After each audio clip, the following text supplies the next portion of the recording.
Know the story with ABC News Digital.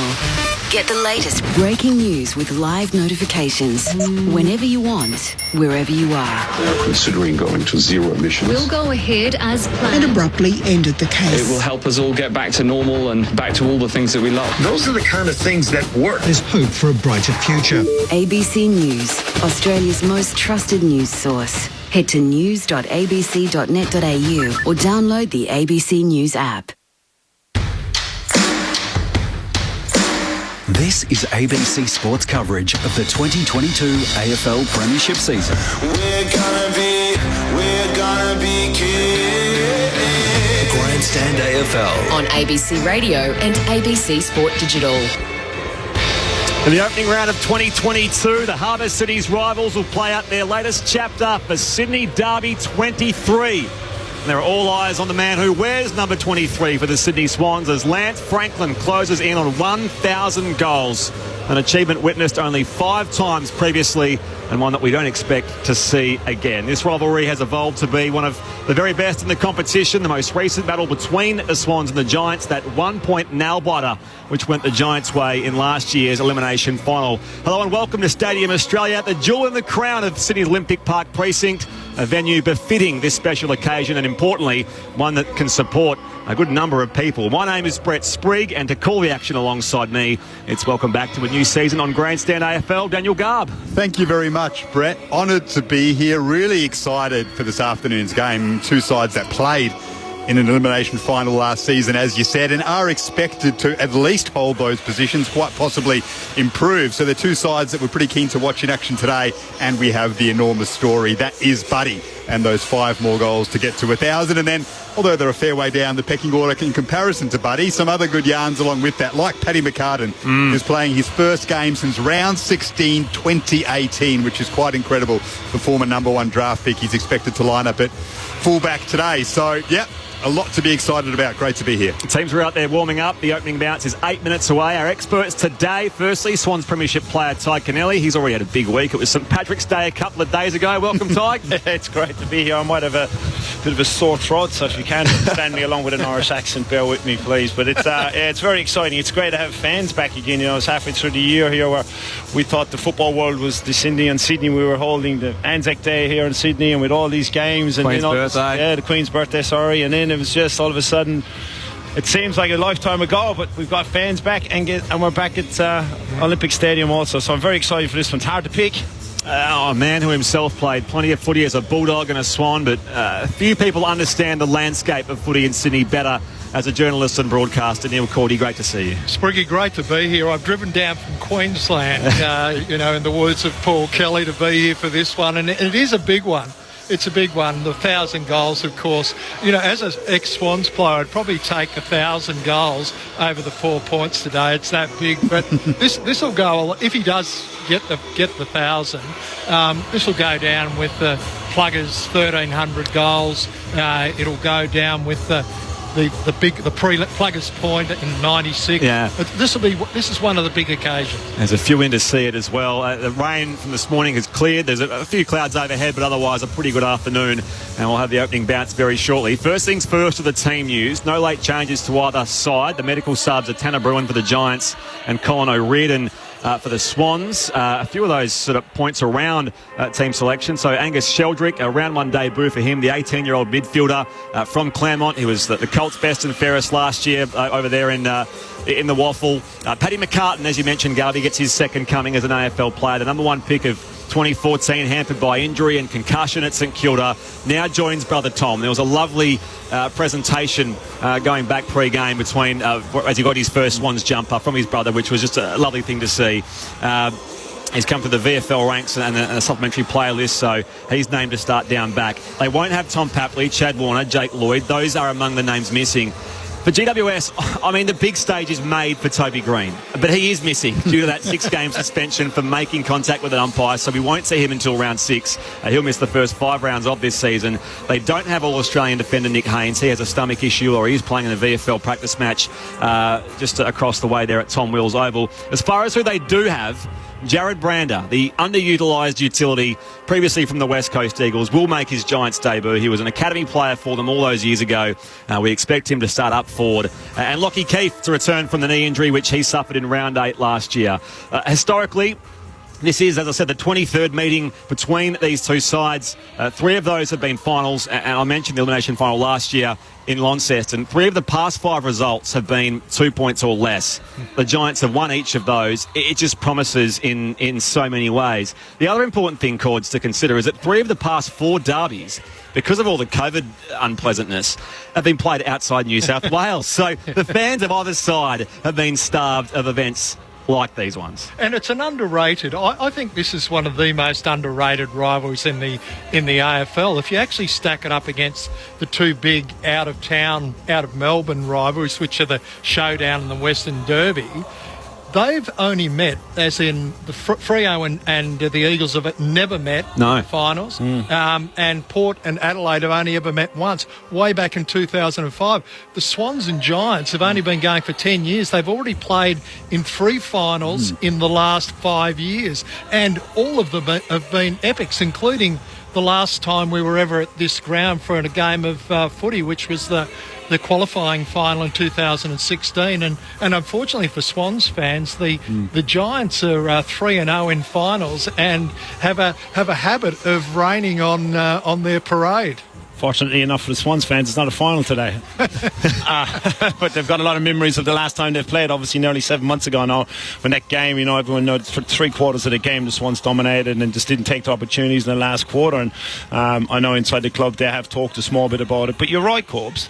There's a genuine hatred from a Swans perspective on the Giants players, and there is, and that's going to happen, and it's taken its time, but that rivalry certainly is there.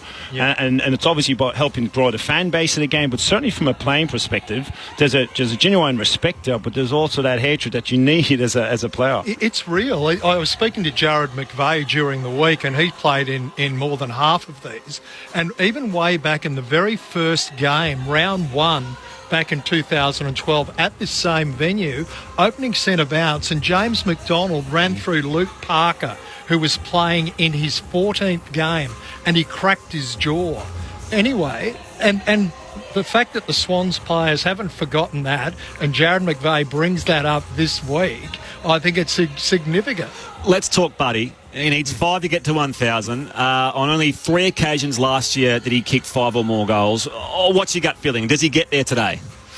It's going to be hard. If he kicks his average, which is 3, he doesn't get there. But the other thing is, Phil Davis is fit and healthy. He's had a full pre-season, and he'll go to Buddy from the start. Remember, of course, back in 2014, Buddy's first game as a Swan across the road at Giants Stadium, and Phil Davis, with a broken kidney, kept Buddy to 1 goal. And they've also got another guy in Sam Taylor who they'll probably share the role, and Buddy, if he goes deep, it'll be Davis. If he goes up the ground, it'll be Taylor. It's a distraction. It's a nice distraction for the Swans to have. But, do they want it next week on Friday night for their home game? Do they want it out of the way straight away? Tig, what do you reckon?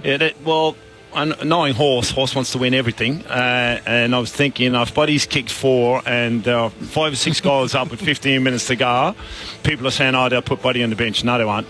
Yeah. Horse will be in there going, I don't care if it's 1,500 goals, we're going to win in the game first. But from his perspective, he'd want to do it now and just get rid of the distraction, get it done, I can move on with the year. No, he hasn't had a great pre-season, and he's looked a bit scrappy in the pre-season game that he played against the Giants Horse, and Phil Davis does play well against him. Having said that, Sam Taylor's played him quite a bit in the last 3 games they've played. I know who will put him on the bench is Tom Harley, the CEO. He'll be looking at commercial opportunities of him kicking 1,000 at the SCG. Just quickly, Callum Mills joins the rank of captains, so 3-way co-captaincy at the Sydney Swans, joining Parker and Rampy. He's won his first toss, and the Swans will kick to the northern end of Stadium Australia. If he's got 4 and they're up by 7 goals, you can guarantee the CEO's calling into the coach's box saying, get him off now and let's have the biggest week that this club's had in a long time. Will the fans rush to the ground if it happens today? I think they will.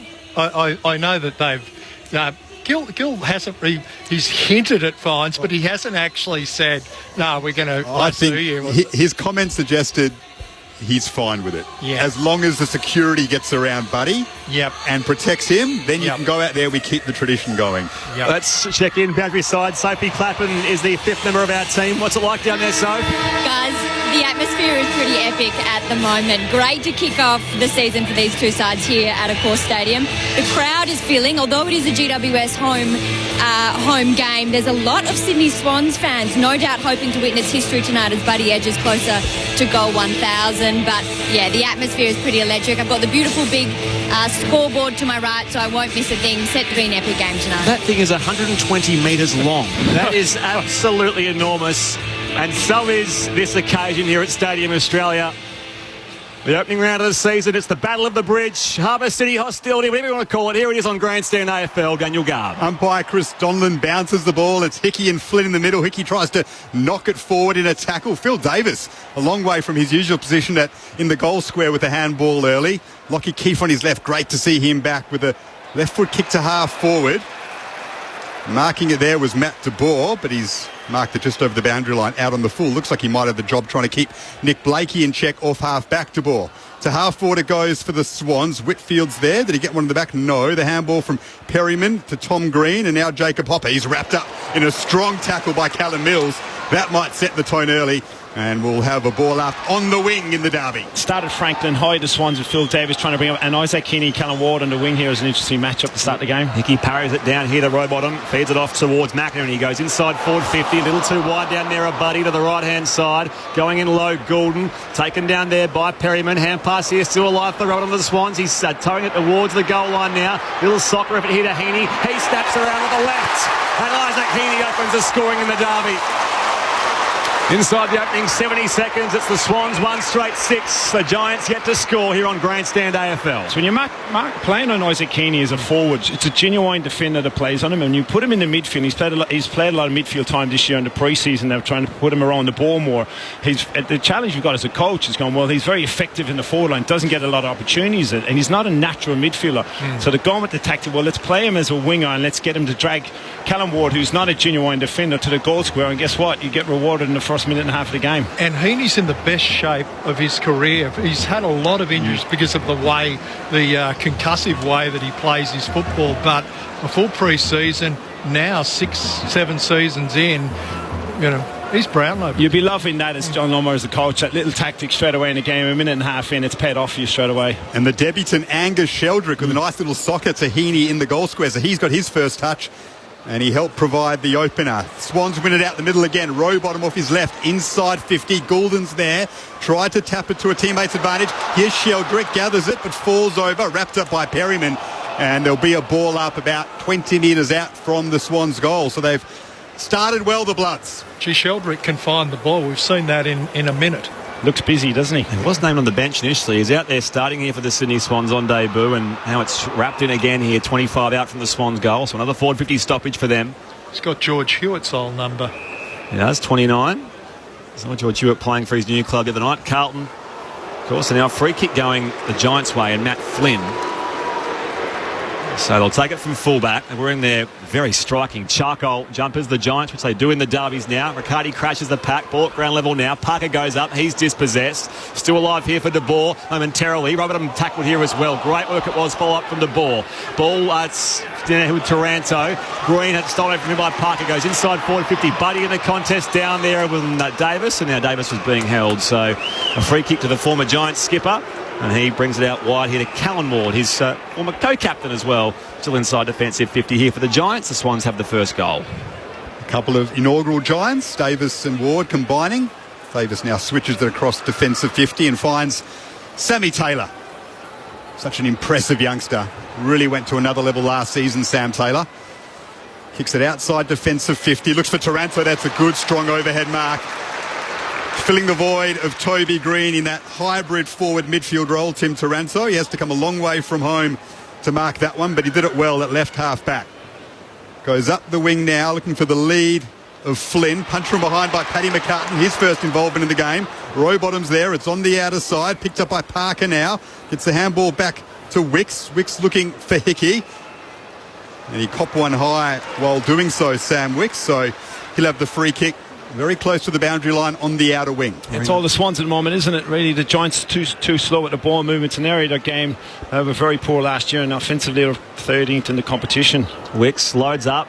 A little too deep for Franklin. Davis here tries to bring it away. Tackled by Parker. Follows up here on hands and knees. The umpire hovering and says, let's ball it up. At right half forward for the Swans. Northern end of Stadium Australia. Still 1 straight 6 Sydney. The Giants yet to score through the opening 4.5 minutes. And that contested area is the one that the Swans really want to improve in. Josh Kelly to Cornelio. Another one of the big stories coming into this game. Can Steve Cornelio get back to his best? All the pre-season form suggests he will. Taranto led Rampy to the ball on that occasion, but Dane Rampy did well to punch it over the boundary line on the outer wing. The Swans 1 straight 6, a goal courtesy of Isaac Heaney. We've gone 5 minutes in the first quarter. The Giants yet to score, and I think they've only gone inside 50 once. A reminder, you can correspond with us via text 0437 774 774.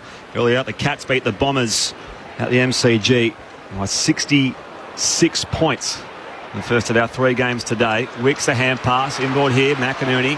It's a little too deep again for Buddy. At the drop here, Hayward bursts through away from Keefe. Follow up here from McInerney as well. Tackle dispossessed. Run down from behind. Great work it was down there from Tom Green on Luke Parker. Didn't hear the footsteps, and now a free kick for the Giants from half-back. The tackler awarded, and he goes short to find De Boer. Spreads it further wide here for Callan Ward. Ward looks to be playing off half-back. He slipped, and Blakey wrapped him up. Whitfield in support, though. He got the handball free. De Boer on his left goes inside the centre of Stadium Australia. Perryman's there. Handball to Tom Green. Perryman gets it back from him and now gets it towards half-forward. Here's Bobby Hill. Collects at the second attempt. Just outside 50. Did he cop one high? I think he did, Bobby Hill. Yeah, it was the umpire at centre half back that actually called it. I think the umpire here was blinded in half forward. It's probably there from McInerney. Hill goes to Daniel Lloyd. He loads up from 55 metres and bangs it through for the first for the Giants. Daniel Lloyd with a big roost. And it's 1 straight 6 apiece at Stadium Australia in the derby. Well, that was a smart piece of play. Knew he couldn't get, Bobby Hill knew he couldn't get the journey there. He was right on 50, and Daniel Lloyd, we know, has got a leg on him. Yeah, smart football. And looked dangerous, Bobby Hill. The ball hit the ground. Actually looked like Callum Mills was going to get an easy ground ball, but Bobby with his speed came across in front, and the free kick was just probably silly. Justin just reaching in with his hand and tried to pull out of it, but called from an umpire. Tom Green, by the way, is having a massive start. He's got 6 disposals already. Had a huge pre-season, apparently. Huge. They're very, very impressed with him. Last year's club rising star, Tom Green. That's 9 games in a row that Daniel Lloyd's kicked a goal for the Giants, so he's proving to be pretty consistent in front of the sticks at the moment. And coming off that nasty concussion a couple of weeks ago against Collingwood. Hickey in the ruck against Riccardi. Tap down here. Ward had a path cleared for him. Almost overran the football, though. Now he's dispossessed by Parker. Towed on here by Florent. Ball not going anywhere here. Now it's picked up by Hickey. A little hurried ball inside 50 from Parker. Buddy in the pack here. It rolls out the back. Dangerous here for Hayden McLean. Picked up in defence by the Giants. Hand pass comes across the goal mouth now from Taylor and finds the boundary line. 15 around from the left behind post. Sydney's attacking end. It's been down there for much of the day. The scores are level, 1 straight 6 in the opening 8 minutes. Just got a sight there of Taylor's speed on the ground. As soon as it hit the deck, he left McLean for dead. So Buddy without a possession. Davis on him. Hickey palms it down deep inside 50 for the Swans. Heaney is wrapped up by Connor Ryden. It spills free though. Sheldrick in his first game with the tackle. There goes Buddy. Is that holding the ball? No, it's not. Almost a chance. Giants try to get it free, but it's marked inside 50 now by Luke Parker. Wrap around, Bud. Where are you? So Parker will kick from 40 metres out on a slight angle. One of the co-captains at the Swans, along with Mills and Rampy. The reigning best and fairest Luke Parker, coming off a very big season. Big contribution from Bud early on. There was a big tackle that helped get the ball back in Swans' hands. 1 straight apiece at the moment. Here's Parker. Doesn't look like it'll make the journey. In fact, it's just gone over on the full outside the behind post. Not the best effort from the Sydney Swans champion, a 3-time best and fairest winner. Davis kicks back in now. Shares the footy. And there to coming. He plays on beyond defensive 50. O'Halloran gets some separation on Stevens. It'll roll out the back here, and the Giants can just use the footy off the half-back flank. Marked by Riccardi on the logo commentary side. Western side of this beautiful Olympic Stadium. Goes up towards right half forward. And again, it goes out of bounds. Now coming in was Jared Brander. His first touch as a Giant. He was tackled by Josh Kennedy. And out of bounds right near the junction of 50, the Giants attacking end, the southern end of the ground. It's still 1 straight 6 apiece. 10 minutes gone in the opening term here on Grandstand AFL. Flynn gets front position. In fact, it was Tom Green doing the ruck work. Taranto tries to swoop on it. The Swans under pressure now.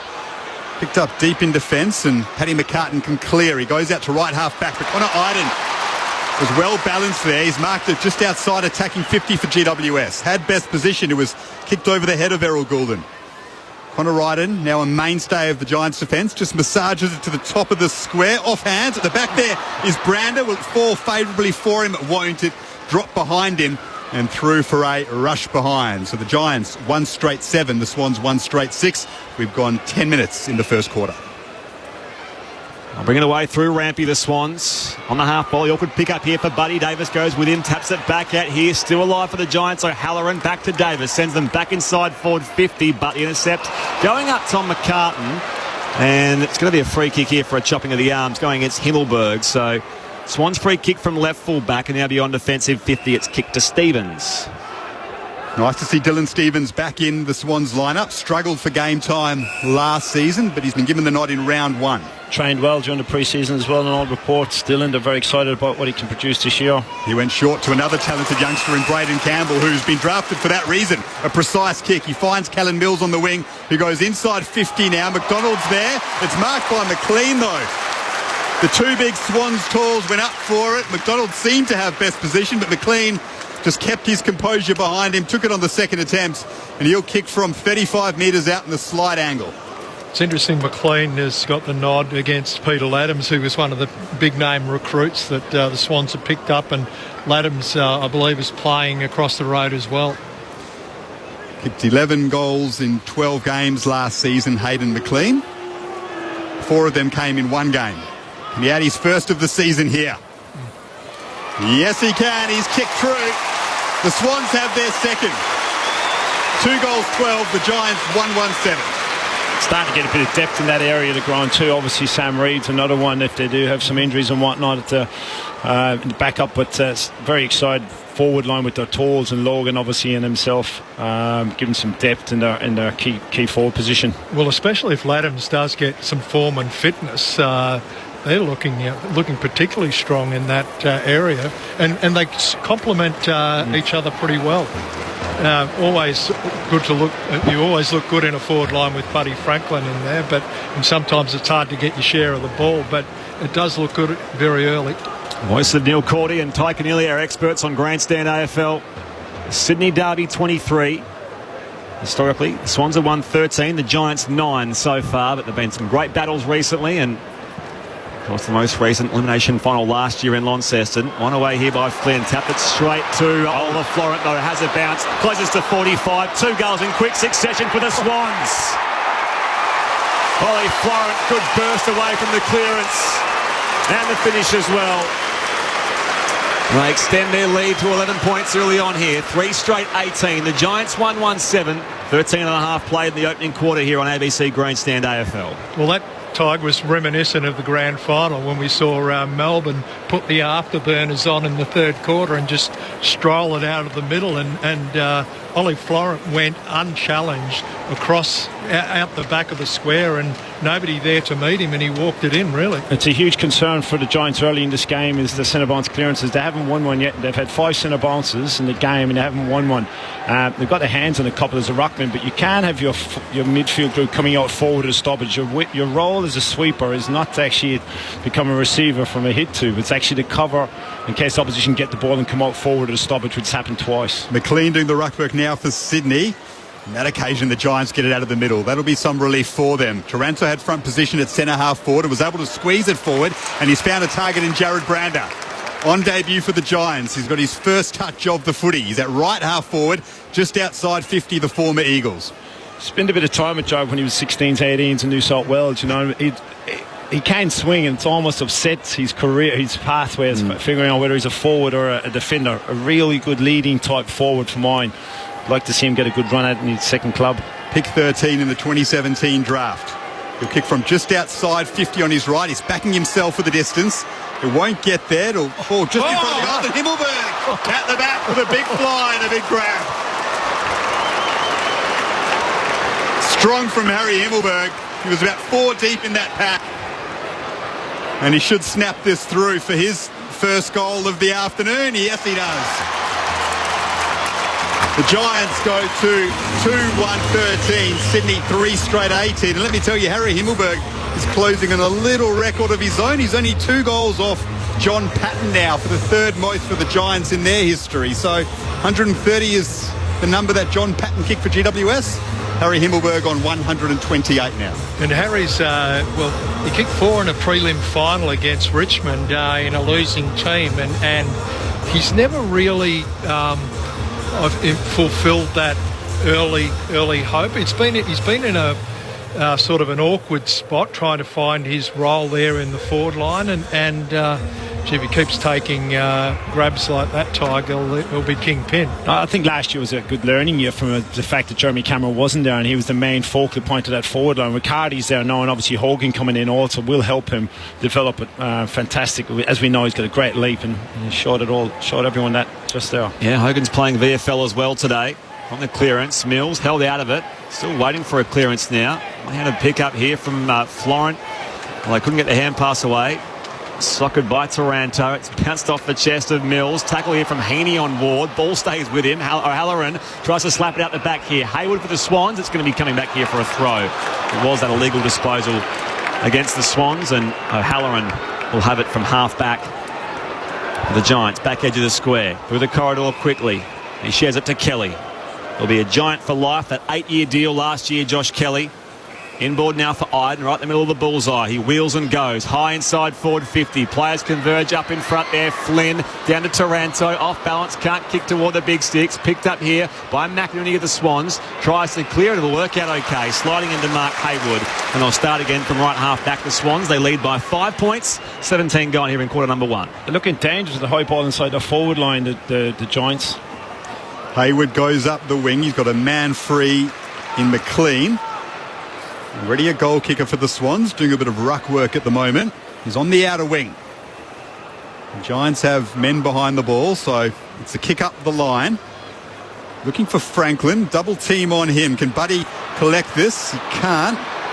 Cummings there for the Giants, handballs it out. McInerney leads the chase, but he's happy to take it over the boundary line. So we'll have a ball in at right half forward for Sydney, who lead by 5 points. 17 and a half minutes gone in the first quarter at Stadium Australia in the Derby. Great to have your company on ABC Radio, ABC News Radio and Sport Digital. Back in it comes from the outer side. Slapped out the back. Here for the Giants. Ward bobbles it. Kick goes straight into Blakey. Tackled now by Heaney. Wicks bursts away with the football. He can't spin it effectively either. Parker picks up. Hand pass into space. Heaney on the bounce. Wrapped up here at half forward. The ball jars free. The umpire says holding the ball. Oh, great work it was from the Giants and the ball. Who else to lay the tackle? He'll have the footy at centre half back now for GWS. Still they trail by 5 points. He's called to play on now. It's a short chip kick back inside defensive 50 for Connor Ryden. Connor Ryden with all in front of him goes short and finds Phil Davis at right half back. Plays on quickly and goes up the wing. It's not much margin for error there. And he was a bit wide of Stephen Cornelio and out of bounds on the full. It's Dylan Stevens to bring it back in for the Swans. A chip over the top finds Goulden in a long lead. A left half forward now for Sydney. Wearing the blue boots, Errol Goulden. Such an impressive debut season for the Swans. He's looking inboard. Plays on. With that booming left kick, he goes deep inside, attacking 50. Sam Taylor's back there, takes a big grab. In fact, he dropped it at the last attempt. Parker at the base. McDonald can't collect cleanly. Flynn's there, the big man. He has it stripped of him from Heaney. Handball back to McDonald, went through his legs. De Boer's there. Gets the handball free, and now the Giants can pounce. They do through Cornelio. Kicks into the back of Blakey. Loose ball in the wing, gathered by Whitfield. Cornelio kept running. Off here towards Taranto. Run down by Florent. Umpire says holding the man. Giants free kick from just 4 to the wing. Swans fans not too happy. I think Matty Flynn got away with one down here at half back for him, and obviously giving a free kick away against Ollie Florent here. So hot footy early on in the derby as Taranto loads up inside forward 50, deep to right, full forward. Great work, Paddy McCartan. Had presence down there and took an uncontested mark. Judged it well. He kicks on the 45 now for Mills. They'll wheel and go here, the Sydney Swans, beyond defensive 50. Again, it's marked by Hayward. Hayward goes inboard, has Florent. It's over his head, though. He's misjudged that, and they might get burnt here, Sydney. They go short inside 50. Diving is Bobby Hill, and he's marked it. The kick missed its target over the head of Ollie Florent, and there were plenty of Giants waiting, and now they've hit up their small forward inside 50. He'll kick from just about on the 50 directly in front. It looked like the Swans have moved it actually quite well from the turnover. McCartan, they switched it inside to Mills, gone wide, and you missed that one. Obviously, it hurts you, but if you do get it, it opens up the whole ground for you. And Will be very disappointed with missing that kick. But as good teams do, they'll hurt you in the turnover when you're turning over in the middle of the ground, like the Giants just did. So Bobby Hill's been a provider already this afternoon. He set up Daniel Lloyd with the first for GWS. He kicks right on the 50. It's going to drop short, though. Front position is Himmelberg. Couldn't mark that time. Wraps up McCartan in a tackle, though. It falls free, and Hickey's there for the Swans. He has a runner in Kennedy. Tries to sell some candy deep in defence, and now he's had it smothered. Couldn't collect it cleanly. Mills is there, has support in Rampy. Tries to hack it free, and he's turned it over. It's marked in attacking 50 by Tom Green. So yet again, the Giants pick one off. Tom Green's taken his own footy out there. This is his 9th possession and a chance for his first goal. He's been an absolute dynamo. That clash in there with he and Luke Parker, that's worth admission price. A chance here for Tom Green to put the Giants in front. Kicking with the southern end of Stadium Australia. He'll lay into it from right on the paint of 50. Tom Green, it's on its way, straight and true. The Giants are in front. 3-1-19. The Swans are 3 straight 18. About to hit time on in the opening term here on Grandstand AFL. A fellow colleague of ours here at ABC, Ryan O'Keefe, every time he talks about the Giants, we'll talk about Tom Green. And there's a reason for that. His ability to stand up as a young player in the competition. And when you're recruiting players in the competition, you look at what they're doing under 18, under 16 level. He's doing exactly what he done at that level. He's doing it against bigger bodies now, and he's able to stand up and, as you said, Cobbs, bring his own footy, finds the footy, and extremely strong over the ball and can finish. Yeah, he's an absolute beast for a kid so young. Mm-hmm. And Jacob Hopper and Kelly in there as well. It's pushing Ward out. That's what it's doing too, to the fringes. Yep. The Giants' pressure causes a couple of turnovers, and they have the lead by a point late in the first quarter here at Stadium Australia. They've won it back at centre half back. Here's Green, the last goal kicker. Gets it inside attacking 50 now. The front was Taranto, couldn't mark. Here's Rampy. Handball inside to Heaney. Now Kennedy. Can the Swans get something going? Once again, the Giants have picked it off. They're reading it well in defence. Cumming is there, and they go inside attack once more, GWS. Riccardi has front position. Good punch from McCartan. They try to work it forward now. It'll go over the boundary line. We'll have a ball in just next to the behind post. GWS doing all the attacking to end this first term. I came to watch Body, and I've got a really good game of footy. 23 gone in the opening quarter, as Daniel Garb mentioned. They just swung the Giants' way early on. They're in front by a point. Hickey and Riccardi get tangled up here. Slapped out towards Mills. Onto his teammate Florent. Goes to clear. It'll work out okay for Goulden, who marks at right half back. Errol still looks like he's going to the year 10 formal after the game. 3 of those guys debuted this time last year in round 1. Campbell, Goulden and McDonald. So that's 50 as well. As it came back inboard for Mills, and he was dealt with by Tom Green. And two very different starts to the year. Spriggy last year, Swans 4-0, the Giants zipping 4. Mills plays on down the corridor. Buddy in the contest. Rolls off him. Hayward tackled here by Perryman. Good dump there. Rowbottom running out to the football. Iden as well towards the boundary line. Slapped away. Kept alive by Sheldrick for a moment, but it does roll out for a throw-in. 55 around from Sydney's goal, northern end. It's the Giants 3-1-19. The Sydney Swans 3 straight 18. 24 gone here in the opening quarter. For a bloke who's kicked 995 goals, he doesn't take very many marks, buddy. Here's Hickey and Flynn just outside attacking 50 for Sydney. Hickey palmed it forward, but the Giants collect. Whitfield with the handball over the top to O'Halloran. Can get it and run and send the Giants towards half forward. Himmelberg's tracking back. He's with Tom McCartan, and he palms it to himself very smartly, Harry Himmelberg. And now collects. Can he wheel around onto his right foot and have a shot at goal? He can find Brander right next to the sticks. Beautiful work, Harry Himmelberg. So poised. And Brander can have a shot from near the boundary line, but only about 7 metres out. Great out, Harry. And he's got the Tom McCartan, who's probably the Swans' best defender. 4 years at the Eagles, Jared Brander. His first game as a Giants, and he's hit the post. A chance to kick his first in his first game has not arrived just yet. 3-2-20 GWS. The Swans 3 straight 18. Well, the Swans fans don't want Brander to have a good day, and nor do the Eagles fans. Let's face it, Garby, because he was underutilised at that club. I'd love to have him at the moment, I'm sure, and he's out there as a GWS Giant.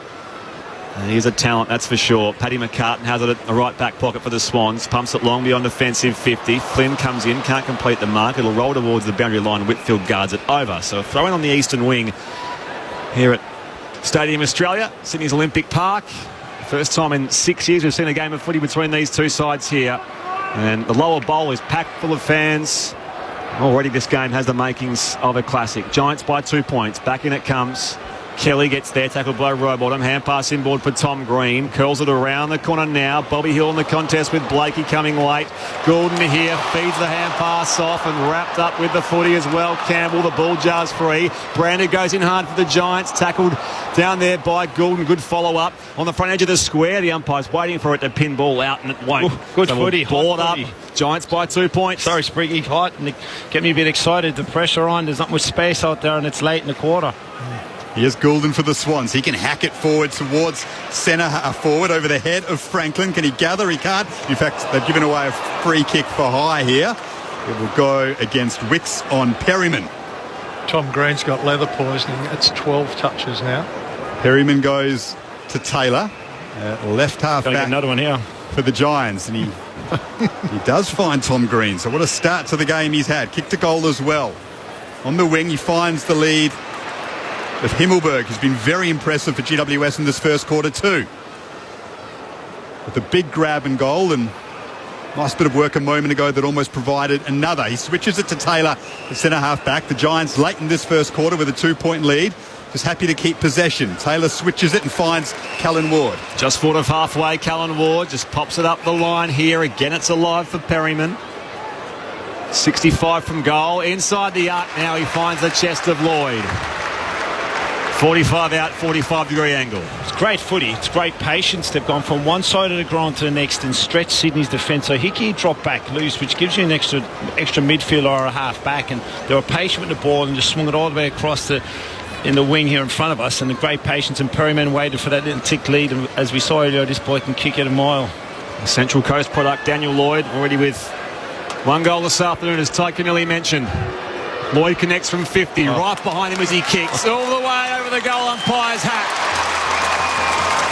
Through for Daniel Lloyd. The Giants have momentum as we get closer to quarter time. It's GWS 4-2-26. The Sydney Swans 3 straight 18. Late stages opening term here on Grandstand AFL. Great story, Daniel Lloyd. He went to the Western Bulldogs as a teenager as a scholarship squad. It was a system they had for New South Wales talent that Ty could remember, and he wasn't ready for it at the time, and it wasn't really an ambition, so he came back and played footy on the Central Coast, the same club as Mark and Jared McVeigh, and Mark McVeigh, an assistant coach at the Giants, brought him back and gave him a try, and he's been an amazing success story. And in a team of so many slick movers, he's a little bit unfashionable, but very effective. I think that's what a lot of Giants fans will like about Daniel Lloyd, and he's certainly a fixture in the forward line at the moment. He's got 2. The Giants lead by 8 late in the first quarter. Off the hands of Canelio. Here's Kelly, back to Canelio. The 2 captains combine, and Canelio has space, and he's kicked it to the advantage of Himmelberg. Can't mark it. Was able to gather though as it hit the turf. Finds some space. He'll kick his second. Harry Himmelberg is putting on a show in the first quarter. The Giants with another 5-2-32. The Swans 3 straight 18. They've not had 7 marks inside their forward 50, the Giants, in 12 inside entries, 14 inside entries, inside 50 entries. But his ability to get back on the ground, he's one of the hardest key forwards in the competition to match up on, because his ability to get back on the ball once it hits the ground. You see the key defender in Tommy McCartan trying to get back on it, but he's up so quick and so light on his feet. And I remember we were coaching a couple of years ago, and we actually ended up putting Callum Mills back on him because his ability was so strong on the ground that we were worried about his speed on the ground. And that's a example of a key forward that's able to get back on the ball where Tommy McCartan just couldn't go with him once the ball hit the deck. Another promising sign is Steve Canelio, who seems to be as moving freely as he has for a long time. One of 3 captains there for the Giants, as Garvey mentioned. Toby Green and Josh Kelly also. So both sides have 3 captains. They get the entry again. Not a mark by Brander. Brander 55 out, left-hand side. In fact, it's Lloyd again. Yeah. There it is. You're right. It's the marking, obviously, inside 50 would be the concern from the Swans, but the Giants are looking very dangerous. Off a couple of centre-bounce clearances where they didn't start that well early in the game in the centre-bounce clearance work, but you're very dangerous forward now, the Giants. You'd think he was going for 1,000, Daniel Lloyd, the way he kicked 2 already. He might get 5 today. Connects from 55. It's a very high ball to the left-hand side through for a minor score. So Lloyd now makes it 5-3-33, the Giants. Sydney 3 straight 18. We've just ticked past the half-hour mark. He's almost got the leg of Buddy. As he kicks it a long way. No Jake Lloyd for Sydney today, so Braden Campbell entrusted with the kick-in duties, the youngster. He goes short and finds Dane Rampy, who directs his charges to hit the boundary line. He's going up the wing. There's a big pack there. McLean's at the back of it. Sam Taylor is as well. He fists it towards the boundary line. Gathered, though, by Ash. It's snapped forward now towards Himmelberg, who's playing with a lot of confidence at the moment. Campbell gathers, and there is the quarter-time siren. So the Swans started the better. The Giants ended the first quarter in a flurry. They are 5-3-33. Sydney 3 straight 18. 2 goals to Harry Himmelberg, 2 goals to Daniel Lloyd, and 1 to Tom Green for GWS. Meanwhile, for the Swans, singles to Heaney, who kicked the first goal of the game, to Hayden McLean and to Ollie Florin as well. So 15 points at the first change on ABC Radio, News Radio and ABC Sport Digital. This is Grandstand AFL. If you're not going through an emergency situation right now, it might be the perfect time to explore the all-new ABC Emergency website. ABC Emergency lets you search for incidents near you, or you can check on other locations around the country. There's also a handy button that lets you listen to the local ABC radio station closest to the emergency. abc.net.au/emergency. Save it in your favourites now and keep listening to ABC Radio, your emergency broadcaster. The 2022 AFL Premiership season. Grandstand AFL. On ABC Radio and ABC Sport Digital. Going in low, Goulden, taken down there by Perryman. Hand pass here, still alive for the Swans. He's throwing it towards the goal line now. Little soccer effort here to Heaney. He snaps around on the left. And Isaac Heaney opens the scoring in the derby. Hill goes to Daniel Lloyd. He loads up from 55 metres and bangs it through for the first of the Giants. Daniel Lloyd with a big boot. One away here by Flynn. Tapped it straight to Oliver Florent, though. Has a bounce. Closest to 45. 2 goals in quick succession for the Swans. Jared Brander. He'll kick from just outside 50 on his right. He's backing himself for the distance. It won't get there. It'll fall just in front of the goal. And Himmelberg at the back with a big fly and a big grab. Strong from Harry Himmelberg. He was about 4 deep in that pack. And he should snap this through for his first goal of the afternoon. Yes, he does. Chance here for Tom Green to put the Giants in front. He'll lay into it from right on the paint of 50. Tom Green, it's on its way. Straight and true. Central Coast product Daniel Lloyd already with 1 goal this afternoon, as Ty Canelli mentioned. Lloyd connects from 50, right behind him as he kicks, all the way over the goal umpire's hat. And Canelio has space, and he's kicked it to the advantage of Himmelberg. Can't mark it. Was able to gather those that hit the turf, find some space. He'll kick his second. Harry Himmelberg is putting on a show in the first quarter. This is the 2022 AFL Premiership season on ABC Radio and ABC Sport Digital. The sounds of the opening half hour here at Stadium Australia for Sydney Derby 23. Greater Western Sydney leads the Sydney Swans 5-3. 33-3, straight 18. So a 15-point buffer the Giants' way at the first change. You're with Brett Sprigg, Daniel Garb, Ty Kennelly, Neil Cordy, and Sophie Clappin is on the boundary. Earlier at the MCG, Geelong beat Essendon 20-18, 138 to 11-6, 72. So 66 points. That win for the Cats over the Bombers. Tom Hawkins kicked 4 goals, 2. Tyson Stengel kicked 4 goals, 3. Nick Martin had 5 straight for the Bombers, and Zach Merritt 39 disposals. Coming up later on, Brisbane Lions and Port Adelaide at the Gabba. Listeners throughout South Australia, of course, you will have state election coverage on analogue local radio. So Aaron Bryans will keep you across what's happening there. We'll release you for that in the next half hour or so at halftime here. But for their impressions on the opening quarter here at Sydney's Olympic Park, Neil Cordy and Ty Kennelly. Well, Ty, it's the Lance Franklin show, but a game of footy's broken out. And the Giants, they looked very sluggish early on. And they, when the Swans got the opening couple of goals, or opening 2 or 3 through Heaney and McLean and Florent, and but since then, once they actually sorted out what they were doing in the middle, they were getting smashed out of the centre clearances. But once they seemed to sort that out, and they were back on track, and Harry Himmelberg's causing real problems for both the McCartan boys and Daniel Lloyd. He's a surprise packet. He's bobbed up again with 2. And led by young Green in the middle, you know, and at the first 5 or 6 minutes of the game, you know, it was all Sydney, and Sydney were quite efficient going inside their forward 50, and then that young man stepped up, and it's a huge feather in his cap to say that he's actually dragging the likes of Cornelia and Kelly and Ward and Hopper ahead of him, and he's doing it with ease. Certainly the Swans, it's probably a tactic, you know, when you come in looking at that depth in the midfield group, he goes down the line probably as a 5th or 6th to be worried about, so it can get off the chain, and that's exactly what he's done. And the other thing that they've done really well is they've used the ball really well in the air. They've been patient with the ball going inside their forward 50, but they've actually targeted 1v1 and kicked the ball to the favoured side of their forward, and they've had 9 shots from 14 inside 50, so that's a huge concern from a Swans perspective. But certainly if you're the Giants, you're going, right, let's get our centre bounce and our stoppage right, because when we get the ball forward, we're scoring and we're getting shots at goal, which is 63% or 64% of forward 50 entries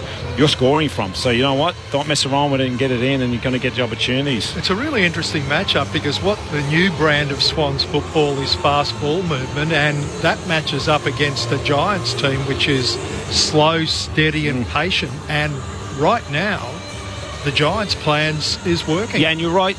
I think that defensively the Swans haven't been great as a team defence. You know, they've actually dropped back a bit instead of pressed up and actually tried to get the front half turnovers, and the Giants have come out of their back half a lot easier. And certainly when the Giants get the ball on the wing and half back and they're held up, they've been using it really well. We've seen a couple of examples where their patience has been outstanding. With thanks to Cole Pollard from our online team, the last time Buddy kicked 5 or more goals in a game without kicking one in the first quarter was round 22 2018 against the Giants.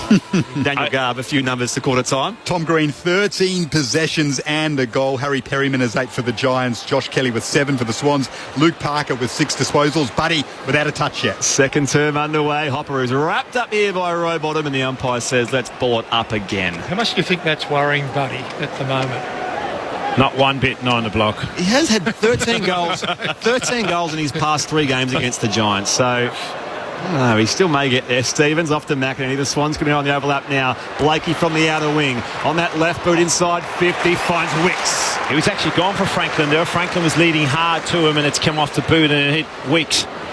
I'm not sure he can make the distance, but I think he'll have a ping at it. Sam Wicks also upgraded the number over the off-season. He was 45, now he's 15. I guess the old Kieran Jack number. Good opportunity. The academy lad from Manly Warringah, Sam Wicks from 52. This will test his distance. It's offline to the right. Still alive here in the pocket. Giants with numbers in defence, and Field is tackled by Goulden, holding the ball. Took him on. I thought the way that was executed, it was almost like a push in the back, but the umpires deemed it a free kick going the Swans' way. So Errol Goulden from deep in the right forward pocket with a valuable opportunity at the first goal of the second term for the Swans. He won the club Rising Star last year, opens up the angle around the corner, and the Swans do have the first of the second term. 4 straight 24. They trail the Giants to a 5-3-33 inside the opening 90 seconds in this second quarter on Grandstand AFL. For a player so young, his composure in front of goal is outstanding. It's something we saw in his first game. When he gets the ball in possession, often you can see in a read in a player's face whether they're going to kick a goal or not. And Goulden is real focus. Yeah, he knows where the sticks are. He clearly does. And we saw during the pre-season the bit of the rule change where they're starting to reward a tackler. I haven't seen as much in the first couple of games of the year so far, but a bit unlucky. Lucky Whitfield, but taking chances like Earl just did. So Whitfield and Goulden playing on each other. Whitfield caught holding the ball. Goulden takes advantage of that. The Giants 5-3-33. The Swans 4 straight 24. A couple of minutes gone in the second term here at Stadium Australia. Hickey and Flynn both miss it off the ruck tap. Here's Callan Ward inside the middle. Handballs to Flynn. Finds Hopper in space off a standing start. Goes towards half forward over the back of the pack. Brander's there. Ducks through a couple of tackles. De Boer tries to spin through one. It gets to Ward. Hopper's in it solidly. Green to De Boer. Handball over the top. And here is Brander. Has a 360. Now kicks the Giants inside 50 and finds Bobby Hill. Well done, Jared Brander. He gets some teammates congratulating him. Showed a lot of composure and spotted up a teammate in traffic. Yeah, West Coast won't be liking that. That was really cool. Moved around his opponent and spotted the lead of Bobby Hill. Very classy. Bobby Hill with his third effort on goal. One of them he handed off to Daniel Lloyd. One fell short, but he's certainly been active early in this game. The Giants small forward. Many expecting a big season from him. He's kicking from 40 metres out on a 45-degree angle. And he's got his first of the afternoon and he punches the air. The sixth for the Giants. They are 6-3-39. Sydney 4 straight 24. Was looking for a trade earlier in the pre-season, off-season, and obviously the Giants were keen to try and keep him, and you can see how dangerous this boy is around goal, and you see how efficient he is in front of goal also. But you're right, Brander's looking dangerous, but the best thing about that passage of play from the Giants' perspective was their ability to stay composed under the pressure from the Swans, and their hands actually didn't blast away, and they were very composed because the heat was on, and they found some composure, and Brander found the composure in finding Bobby Hill, who was up at the scramble, and actually ended up going forward and took a nice mark and finished well. Interesting scenario when a player wants away and then they come back. They couldn't get the deal done, and now it's not. So it's an interesting one, isn't it? You come back with your tail between your legs and go, right, boys, I've got to do something about this because I want it out of here. I like you, but I don't like you. It's like breaking up your girlfriend, and then you trying to get back with him. He became a dad over the off season as well, Bobby Hill. So I wouldn't have high expectations on new dads. Speaking of experience, it's the first few months are the hardest ones there. From the restart here, Hopper wrapped up the ball jar. Free good tackle from Parker. It falls to Taranto of the Giants. He's pushed off it by Heaney. Again, the ball just bobbles free. Heaney tries to slap it on now. Rowbottom goes in hard. Green for the Giants. He's collected by Heaney. Kicks up in the air. Josh Kennedy tracks it back. Not 15. Play on. Shares it to Tom McCartan. On the angled kick coming to the broadcast wing where he finds Florent. They can just settle things down for a sec here. The Sydney Swans at right half back. Florent goes inboard. He's got Parker in a lot of space on the wing, on the logo. With some time, he finds Goulden at centre half forward. Immediately, as he loves to do, he thinks about wheeling onto his left. He's held up though. Now he goes. He tries to spot up the leader, Franklin, just in front of him. Buddy didn't fully go for it. Collects those snaps and finds McLean. Couldn't mark. But they've given away the free kick. The arm was chopped. And McLean will kick from directly in front. So Buddy, his first touch, and he turns provider Hayden McLean, should goal from here. Interesting with Buddy, right? He's nearly kicked 1,000. Okay, I reckon he's kicked 1,000 behind. I reckon he's kicked 500 on the full, and he's probably gave off 3,000. So he probably could have had 6,000 shots. I'm somewhere on the park I'm not good at math, but. Well, the last, we'll watch Hayden McLean kick this. He read that well though, Buddy. He allowed for the bounce, then gathered, spun around, spotted up McLean, and McLean's got his second. He's not missing from there. And the Swans are 4 straight 24. The Giants 6-3-39. A 15-point difference early on in the second quarter. In fact, it's less than that. It's a 9-point difference. Waiting for the scoreboard to tick over. 5 straight 30, the Swans. The Giants 6-3-39. It's a good point you made, Tiger, about Buddy and his accuracy for goal. I was speaking to Peter Hudson about his feet, and he said the year that he kicked 100, he kicked almost 90 points. And he said he could have kicked 150. He could have broken his Peter Hudson's record. So Buddy's 995, 701 behind. Oh, there you go. And how many out in the full? Can't spread. We don't keep research. It is amazing. The company he will join it when it does happen. Lockett, Coventry, Dunstall, Wade, Gary Ablett Senior. He's still on 995 for now. From the restart, back in the middle. Again, Hickey competes with Flynn. In goes Rowbottom. Hand pass will come to Mills. They win the clearance here, the Swans. Low skidding ball inside, forward 50. Here's Buddy on the bounce. Davis goes with him. Tackled out the football. Umpire says play on. Mills collects now. Turns a higher ball inside, forward 50. Heaney at the drop of the pack now. Shares it to Stevens. Stevens pushed off the kick. Hayward bursts through, off balance, and he's a little way to the left-hand side. They are just peppering away here. The Sydney Swans are behind 5-1-31. They trail the Giants who are 6-3-39. 7.5 played second term here on Grandstand AFL. Phil Davis not giving him much room, is it? He's willing to give the free kicks away, actually push the line and ask the question of the umpire.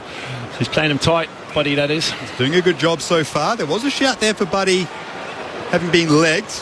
Umpire didn't pay it. Well done by Tom McCartan. Spins out of trouble. Sends the Swans back into attack. Franklin's collided with McLean and Franklin's down. Is he getting up? The Giants have the football. He's okay, Buddy. We all breathe a sigh of relief as Connor Iden bounds away inside defensive 50 for the Giants. Up to the pack on the outer wing. Great work through the air. Lloyd beat Hickey. The Giants can thrust their way forward. No, it's a wasted kick. Picked off by Campbell. Playing in front. Flynn was just waiting for it. Campbell here for the Swans. Off to Cunningham. Josh Kennedy in a defensive role this afternoon. Mills and now Rowbottom up through the corridor inside 50. The mark is taken by Sheldrick. Angus Sheldrick on debut. The young West Aussie midfielder. He's 52 from goal and he's going to give it off. Tries to improve the angle here and no real distance improved either. Stevens will mark from the front edge of the square. Dylan Stevens needs one. He's too far off for mine. Yeah, he goes looking in the pocket as well. Franklin leads out from full forward. Davis, good pressure from behind, and he's given away the free kick. This time it does go Franklin's way. It's a great battle, isn't it? Yeah. Little remonstration as well. Heaney and Iden getting tangled up, but Franklin to go back and take his set shot from 30 out. The boundary line about 5 or 6 metres to his left. This is his side of the ground that he prefers. You wonder, Phil Davis he's been great with ABC throughout the years. I wonder what's gone through his head. I want to be part of it because but I don't want to do it on me. You've got to kick 5 on me, but I want to be in the game where he's kicked the goal. I always think of Mel Michael, who was the poor guy on the mark for Plugger's 1300th as well. And no defender wants to have that, I guess, indignity.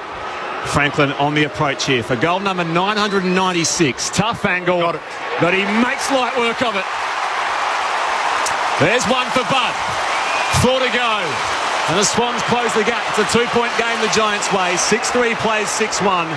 10 go on second term. ABC Sport, this is Grandstand AFL. Good call, Tig, because you could tell Phil Davis was testing the water with the umpires. He tackled Buddy without possession on the previous passage of play, and then he thought, I'll have another crack at this, and pinged him that time. It was great forward craft. If you're a young forward or young key forward, the ball was kicked out in front of him, but he was actually going too fast, so he slowed up, put his left hand back onto Phil Davis to push him and actually slow up, and Phil grabs the hand and actually free kick.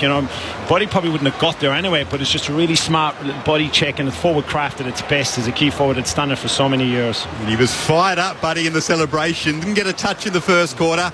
He's worked his way into the second very nicely. He's got 1 on the board. As Brett Spriggs said, 4 more to go. The Swans trail by 2 points. The Giants win it out of the middle, though. Here's Taranto. Handball free. Mills is there. Flint is able to tap it to Cumming. And now Ward chips it to centre half forward, and he finds Josh Kelly in space. The smooth move of Josh Kelly. He's got a teammate free inside 50. It bounced off his chest, though. Himmelberg on the snap, and he's got his third. Doesn't matter if you drop it if Harry's there, the way he's playing at the moment. Himmelberg with 3, the immediate response from GWS.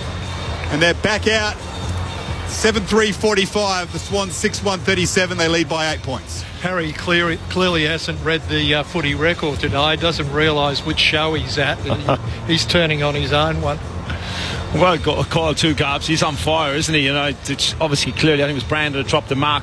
I was surprised by it coming in his feet, but didn't take long to get it to his foot, did he? Himmelberg with his back towards goal, the ball's bounced, took it nice and cleanly with the pressure of McCartan coming in his face, but snapped it. Good game. Great game, yeah. So 3 for Himmelberg. 8 points the Giants' way. Bright sunshine here in the early evening here in Sydney for Derby 23.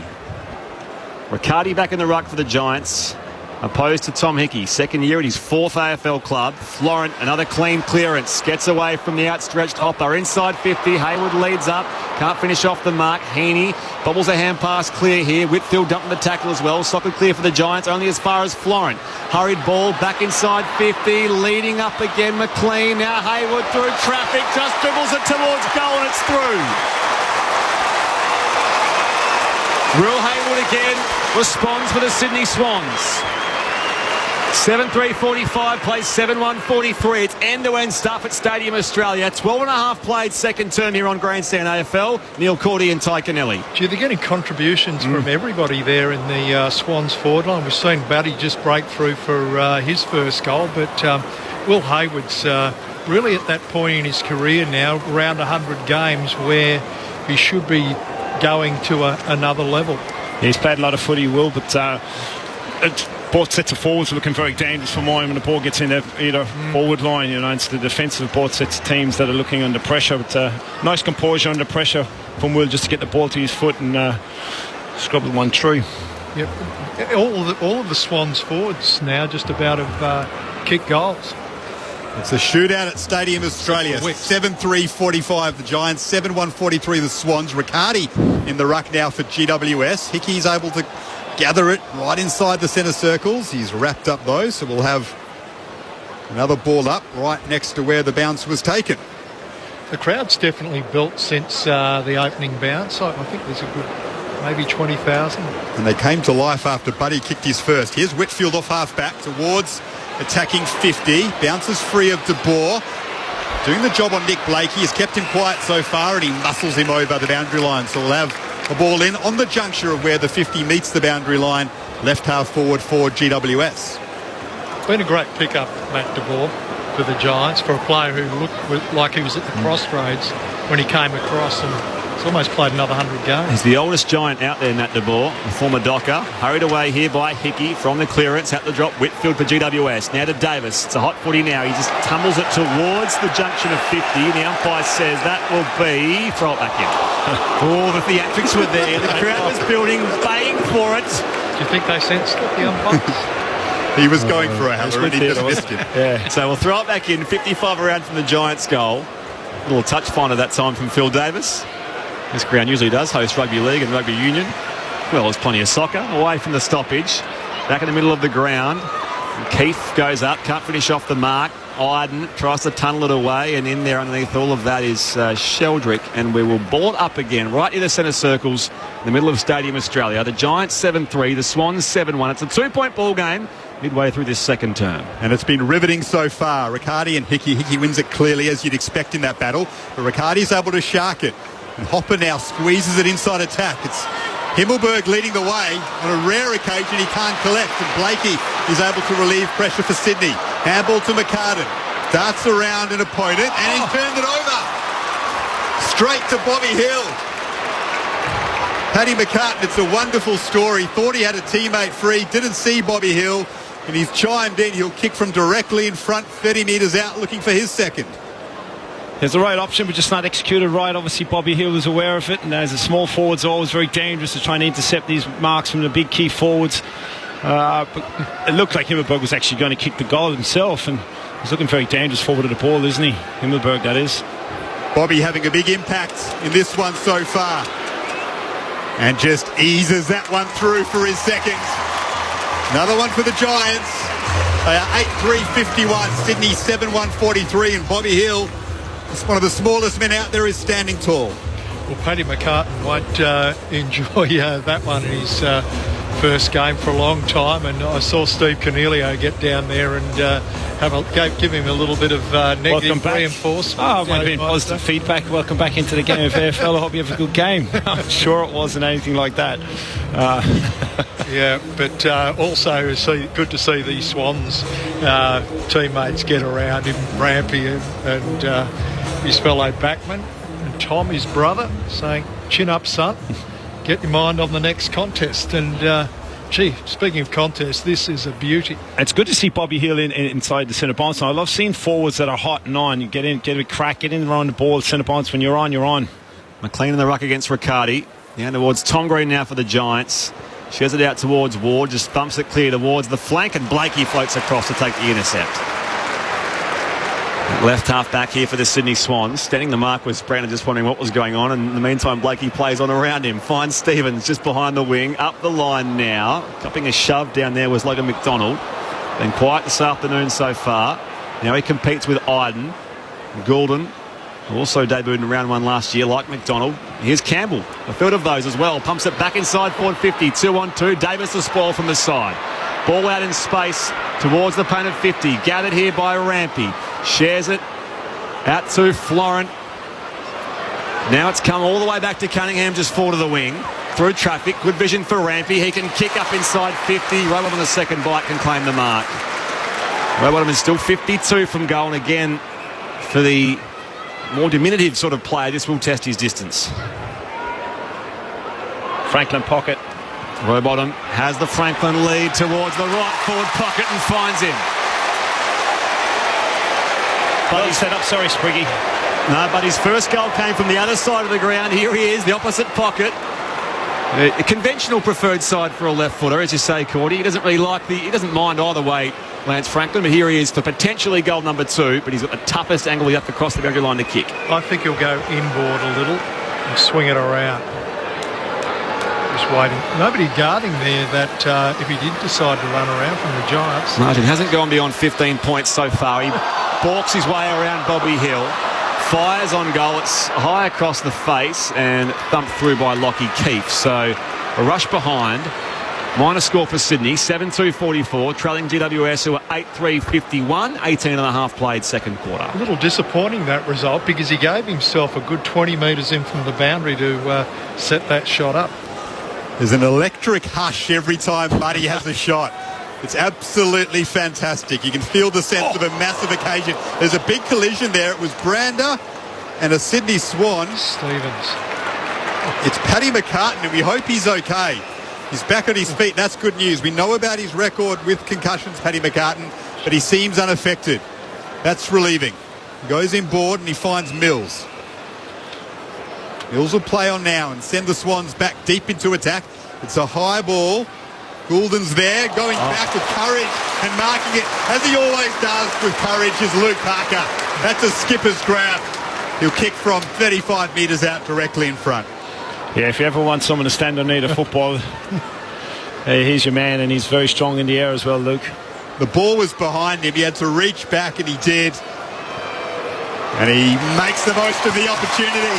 And the two hands go up, and the teammates get around him. Big goal from one of the Swans' best in Luke Parker. The Giants 8-3-51. The Swans strike back, though, 8-2-50. 1 point the difference, 20-minute mark of the second quarter. I was speaking before how Luke Parker got his jaw cracked in the first ever derby here at this ground, and he played the next week. This is... he's made a steal, this bloke. I've seen him do stuff that's not humanly possible from a physical point of view, and obviously his mental capability to push through pain. But I've watched a lot of football, but I just cannot take my eyes off Franklin every time the Swans are going forward. It's like I've got a player cam on Franklin, just watching him. Now how you feel? He's now a 3-time BNF, Luke Parker. It is a tiresome adage, but if he was at a Melbourne club, if he played for one of the big Melbourne clubs, we talk about how much more attention he would have. He's a great player. Waiting for a clearance here. Haney run down by Bobby Hill. The ball jars free. The umpire, no whistle on play here. Rowbottom picks up and he's tackled in turn by Bobby Hill. Back edge of the square on the eastern wing here at Stadium Australia. And the umpire will ball up again. Parker's got 3 Brett Kirk medals as well, which shows you what this fixture means to him. Ball in dispute in the centre of Stadium Australia. The Swans win it now. It's a free kick to Heaney. There was no advantage to Hayward, so it'll come back to the Swans live wire. 3-time BNFs in the Sydney Swans era. Quiz question. Cords, Tig. He joined some good names. Luke Parker over the off-season. Josh Kennedy. Adam Goods. Yeah, that's 2. He's the third one, isn't he?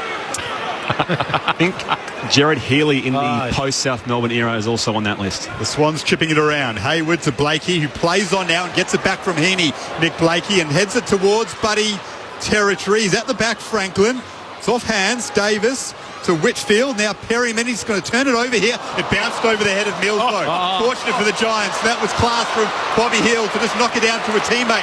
But now they've lost the handle. Rowbottom squeezes it inside 50. A chance for Florent to gather. Dancing through a couple. Ollie Florent from 45 metres out.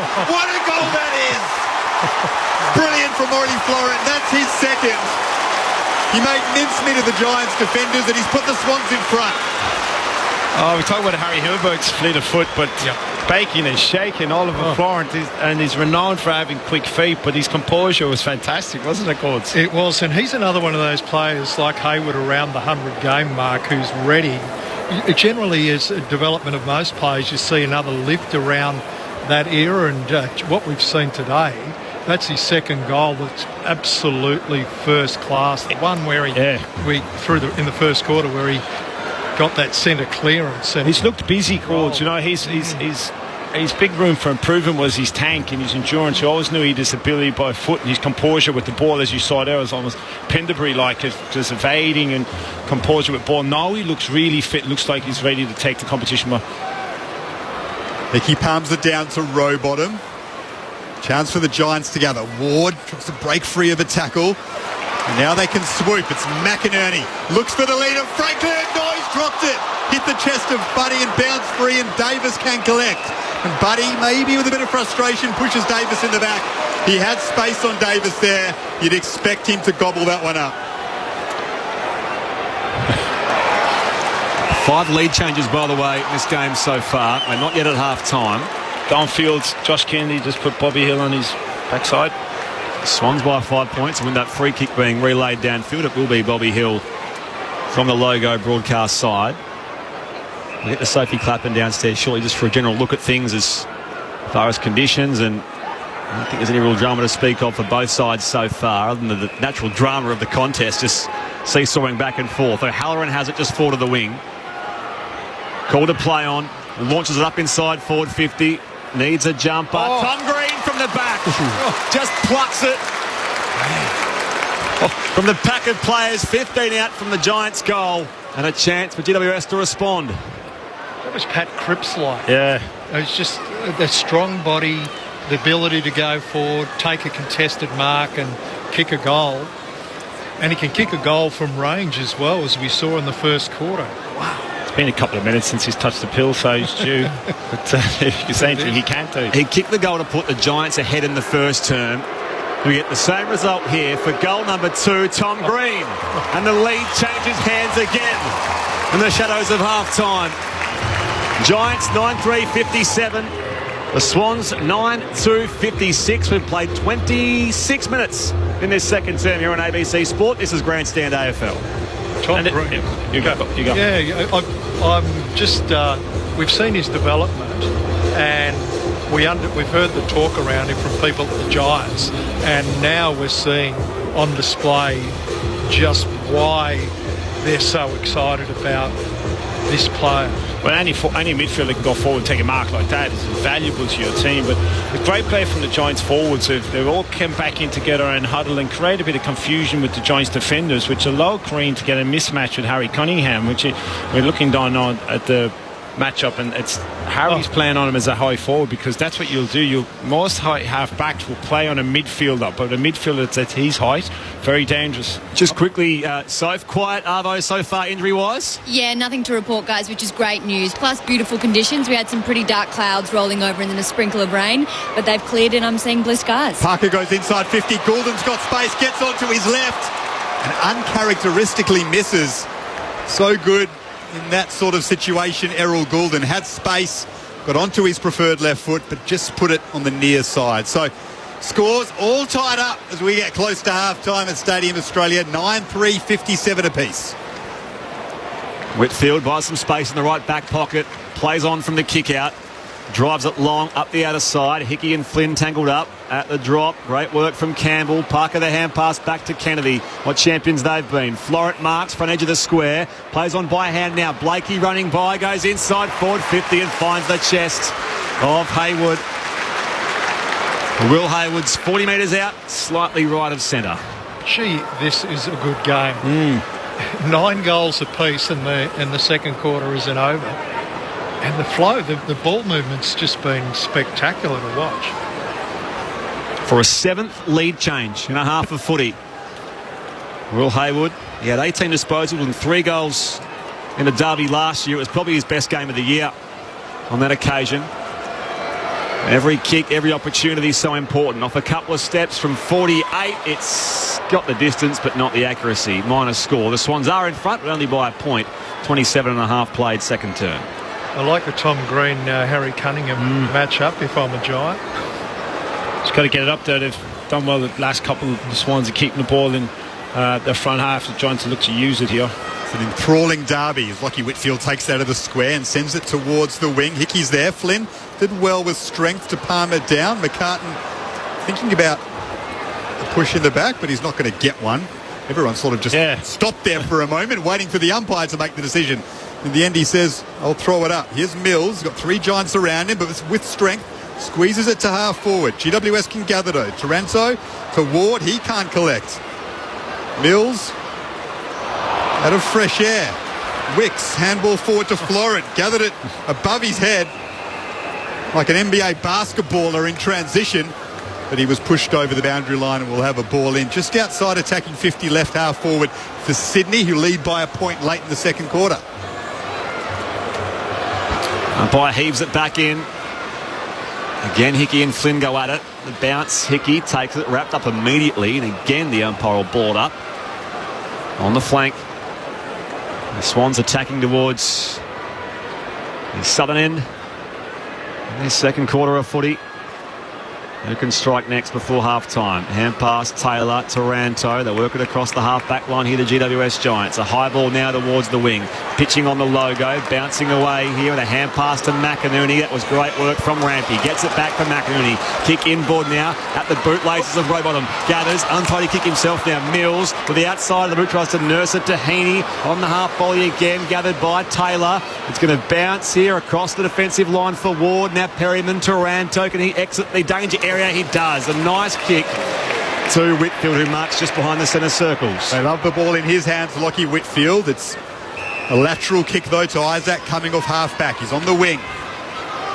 The Giants keen to put the Swans under a bit of pressure. Sydney have had the better of the last 5 minutes. It's a good kick from Cumming in the space for O'Halloran. He gets it O'Halloran now off Himmelberg and looks for a man inside 50, and he's got it in Jack Riccardi. Got some space on his opponent in Paddy McCartan. And Riccardi has marked it 30 metres out directly in front, looking for his first of the day. Swans are looking just a bit soft inside forward 50. You mentioned that in the first quarter, Ty. The marks inside 50 the Giants have had. We saw another one just a moment ago with Green and another one. Jack Riccardi, who spent some time in defence at the end of last season, hasn't kicked a goal in his last 7 games, and he shanked that one. So he's looking for 1 in 8 now, because that is not a kick that you would want from your key forward. Again, Himmelberg was involved in it. You know, his hands or anything he's involved in is leading to some dangerous and some valuable play for the Giants. Scores level, 9-4, 58 apiece. Half-time beckoning. Here's coming for the Giants. Back to Green, Taranto. Good positioning here. Let's fly from 52, and it's right to the line across to the left-hand side. The Giants back ahead. Lead change number 8 in this opening half. Half-time coming. Paddy McCartan in his first game in 4 years says, don't worry, I'll bring it out of defensive 50. Finds Florent. He goes further forward about 15 metres to Josh Kennedy. No 50 metres there as the ball was spilled free from his hands. Big contest there between Heaney and Tom Green. Both are okay. The ball spilled free and the Giants were able to gather. Over the head here of Riccardi inside 50, trying to dance free of Rampy. Rampy watches him all the way, tackles him, but he's given away a free kick for holding without it. Maybe the tackle dropped a little low. Awesome. Well played, wasn't it? Well played, Riccardi. Very strong. He got hit from a hip and shoulder from Rampy. Able to stand up and then was trying to bake and shake a bit, and Rampy had no choice, I think, but the professional foul.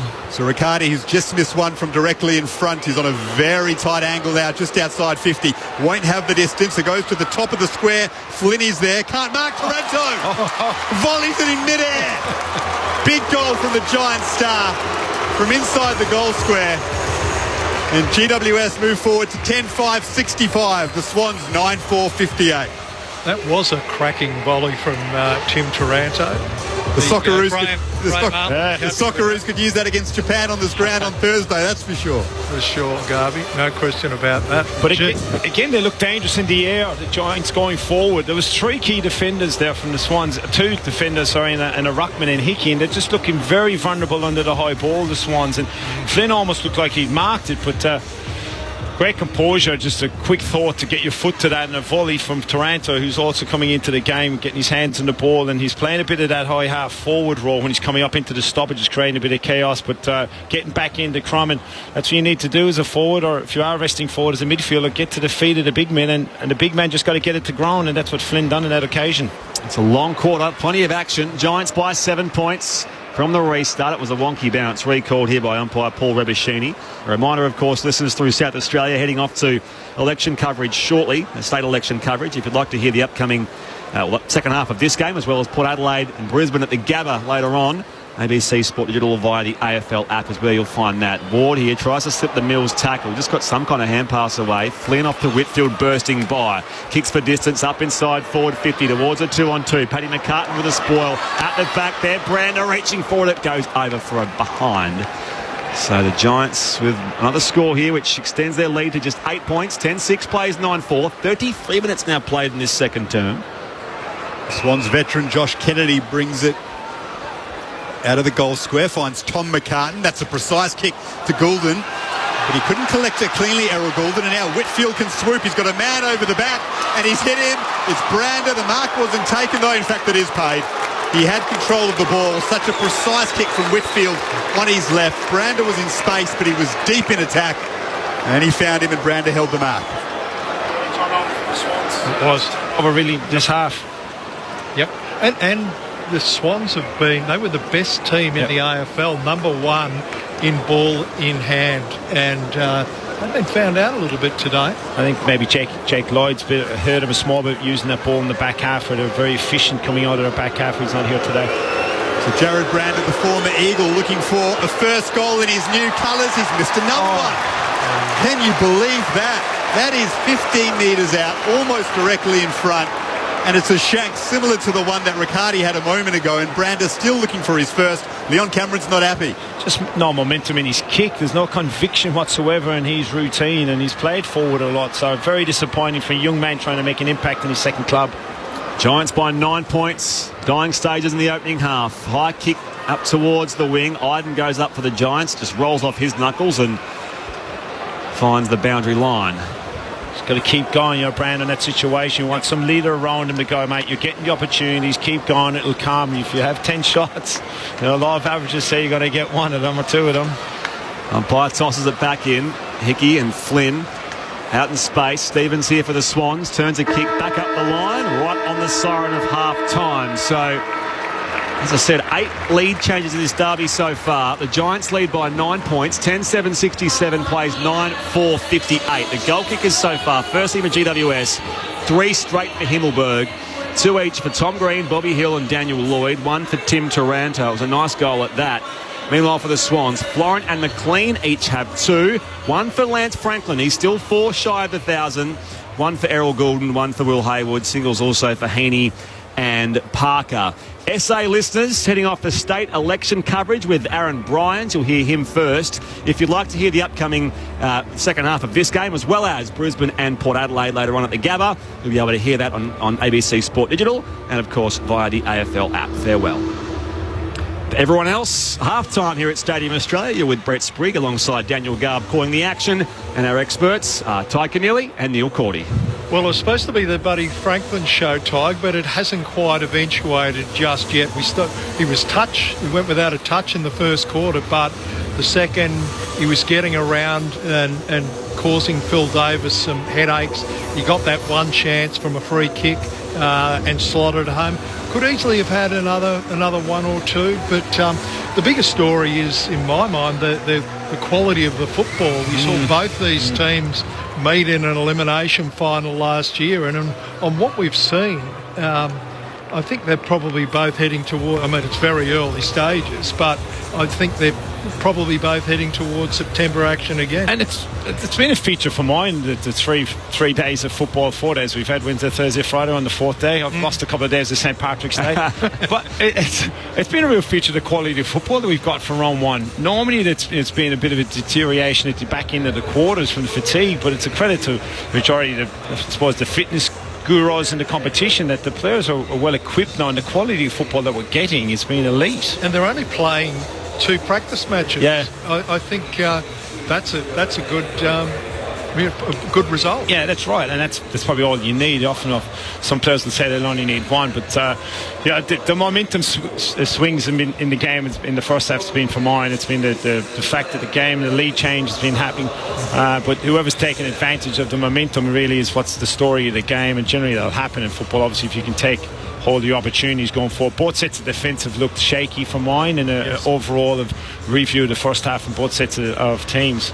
But the midfield, it's like Graham was absolutely sensational first half of football for a young man that really came to play and shown some quality around a group that are highly qualified. Just an eye-popping performance in my mind, what Tom Green's done today. He's done it around the ball with centre clearances. He's obviously a really strong-bodied young man, but he's of a size where he can actually go forward and take a mark, which is what he's done with his 2 goals. You often hear your coaches that say to you about talk about having a good, strong pre-season, and you see the value straight away here of a player that clearly had a strong year last year, didn't rest in his morals and went, you know what, I'm going to come out and I'm going to have a really strong pre-season. I'm going to hit the season 100 miles an hour, and that's exactly what he's done, and the way he's performed in the first half of football is a real credit to himself and the Giants. From a Swans perspective, they're lifted. I think Errol Goulding's playing at half forward and has looked busy going forward with the ball in hand, and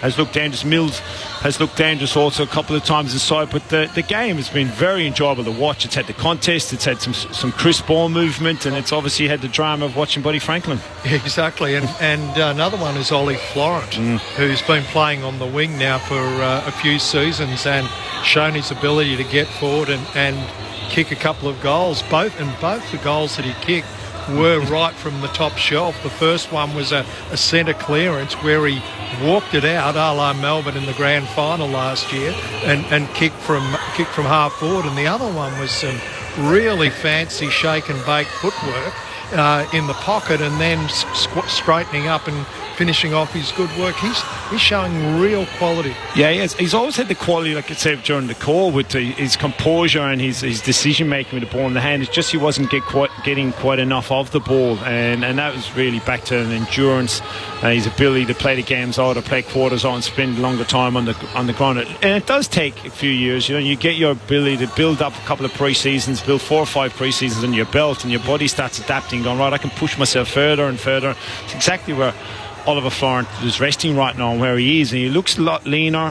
His decision making, his ball use is not going to leave him, but his ability to stay on the ground for longer, he's going to get more opportunities, and we should see more of that during the year of Oliver. But Tim Taranto's another one that's been good, and he keeps going on. He's another one that with the depth that the Giants have in that midfield group, with obviously you include Green and obviously Kelly and Hopper and Ward and the likes. You rest them forward and they become very dangerous as a half forward, and it's very hard to play on. It's caught up the Swans a couple of times, and Harry Cunningham's got caught up as a half forward, as a half back on a midfielder, and Green a couple of times. Blakey's got caught out a couple of times in Taranto, and they've kicked goals as resting midfielders going forward. Tom Green has kicked a couple now as a resting midfielder going forward, and we saw Taranto kicking a volley. Yeah, exactly. And I think they see that Harry Cunningham spot as a potential soft spot there, because Harry's usually playing high half forward. Taranto, we saw that when Toby Green was out previously last year. He's gone and played that because he's such a physically strong player. He can out-body guys and take marks exactly the same way as Tom Green's done. Another good player is Harry Himmelberg. Absolutely. 3 goals so far today. Thanks, Cords. Tig. News coming up shortly. Hoodoo Gurus are performing. Yeah. The ARIA Hall of Famers. I don't know where they are. Are they down other side of the ground? Let's try and sample some of the Hoodoo Gurus before the news.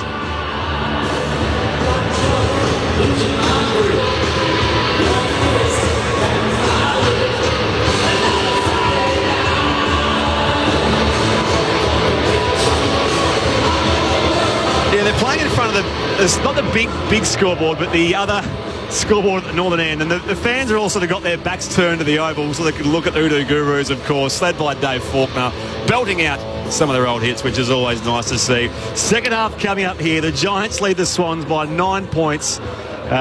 Here on Grandstand AFL. Earlier, the Cats beat the Bombers by 66 points at the MCG. Your text welcome, 0437 774 774. Just like Shane in Coffs Harbour has done. Great to have the AFL back, he says. TV volume down, app volume up. Call my Swans home, boys, says Shane. Good on you, Shane. 0437 774 774. Second half coming up here shortly. But right now, it's time for us to head to the ABC newsroom.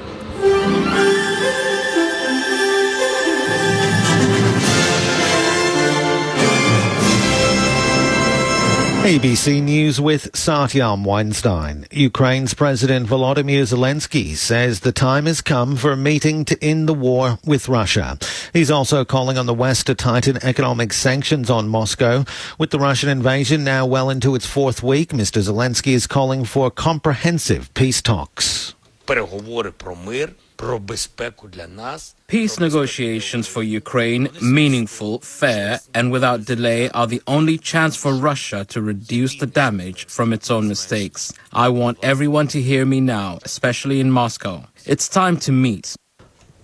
American President Joe Biden has warned his Chinese counterpart, Xi Jinping, not to supply weapons to Russia during the invasion of Ukraine. During a 2-hour phone call, China's president told Mr. Biden the Ukrainian war is no one's interest, but refrained from blaming Russia. White House Press Secretary Jen Psaki says the American president warned the Chinese leader there will be consequences if military aid is given to Russia.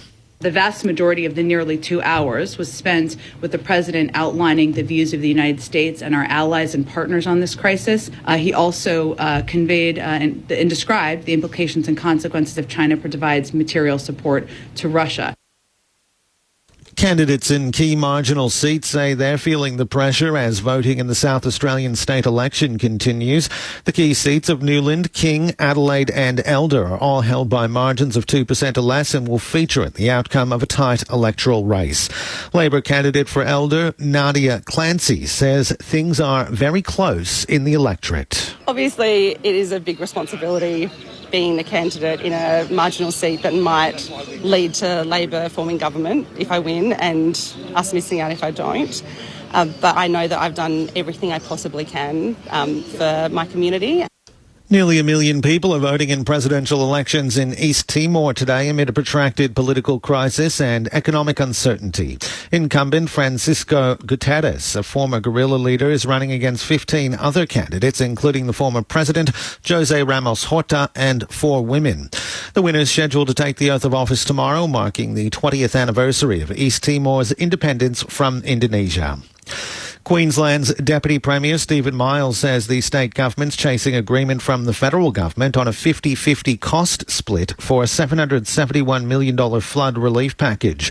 Grants of up to $50,000 will be available to retrofit 5,500 flood-affected homes. Grants of up to $100,000 will be on offer to raise 1,000 homes.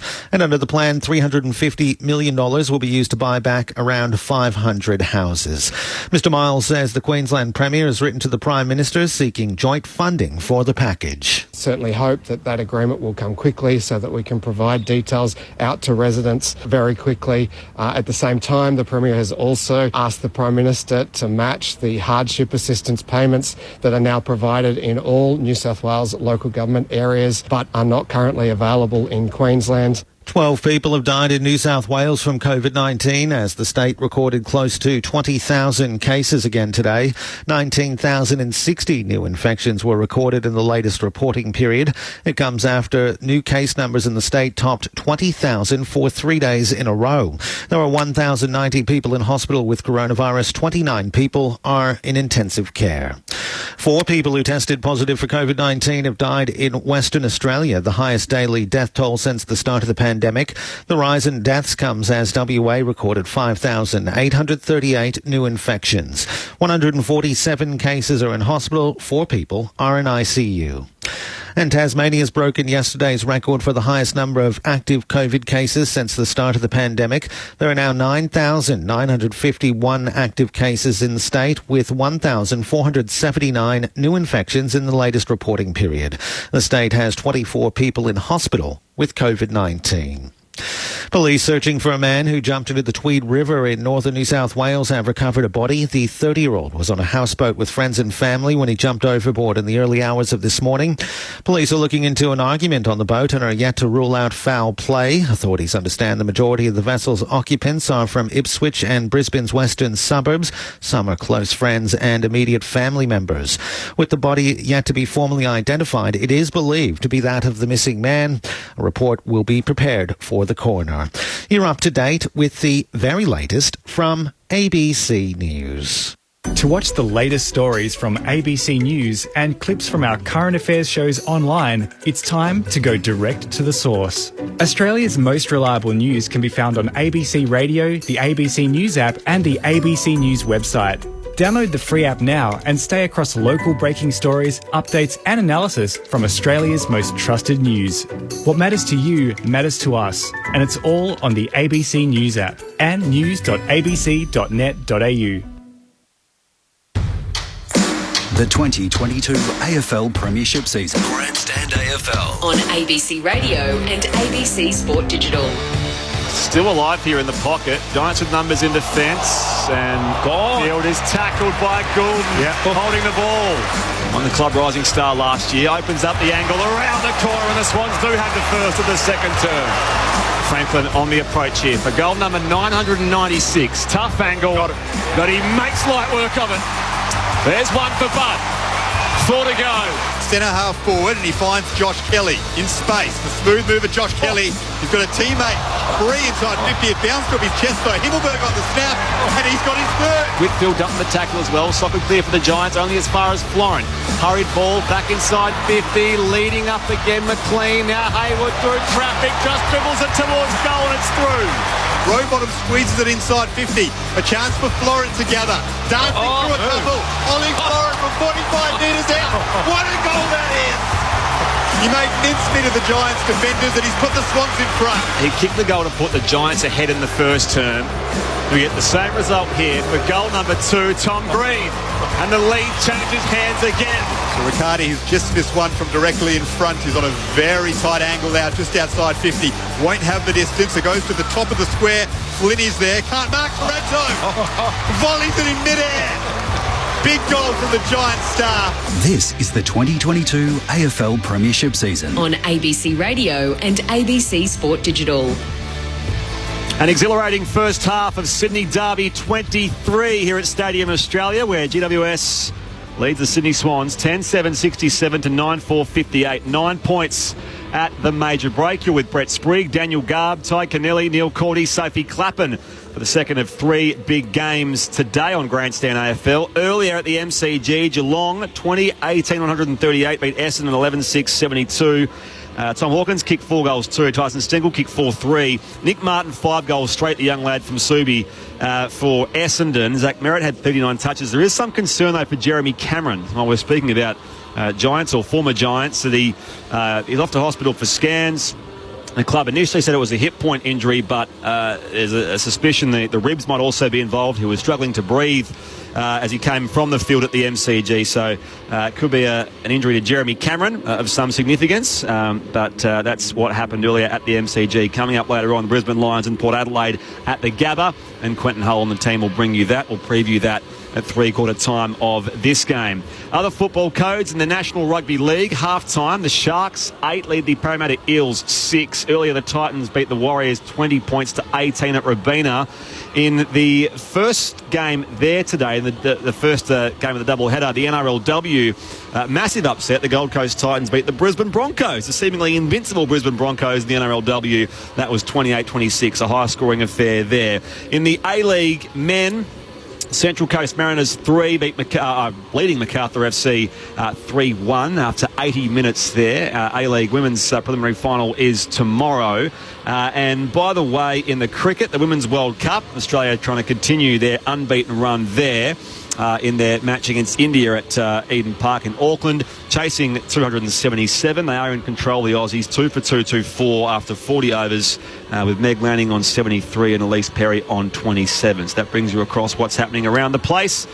And these two sides, the Giants and Swans, also played a VFL practice match just across the way at Tom Wills Oval, the home of the Giants, as the Hoodoo Gurus belts out a couple of tunes for the fans here. Half-time at Stadium Australia. Now, surely, Neil Cordy, what's my scene is next. He's taking a bow, Dave Faulkner. Oh, no, Dave. Surely. That's it. Oh, no. Wow. No, Dave. They did during the news they did Wipeout. Yep. They did that Call Any Time, I think it is. We took a part of their opening number.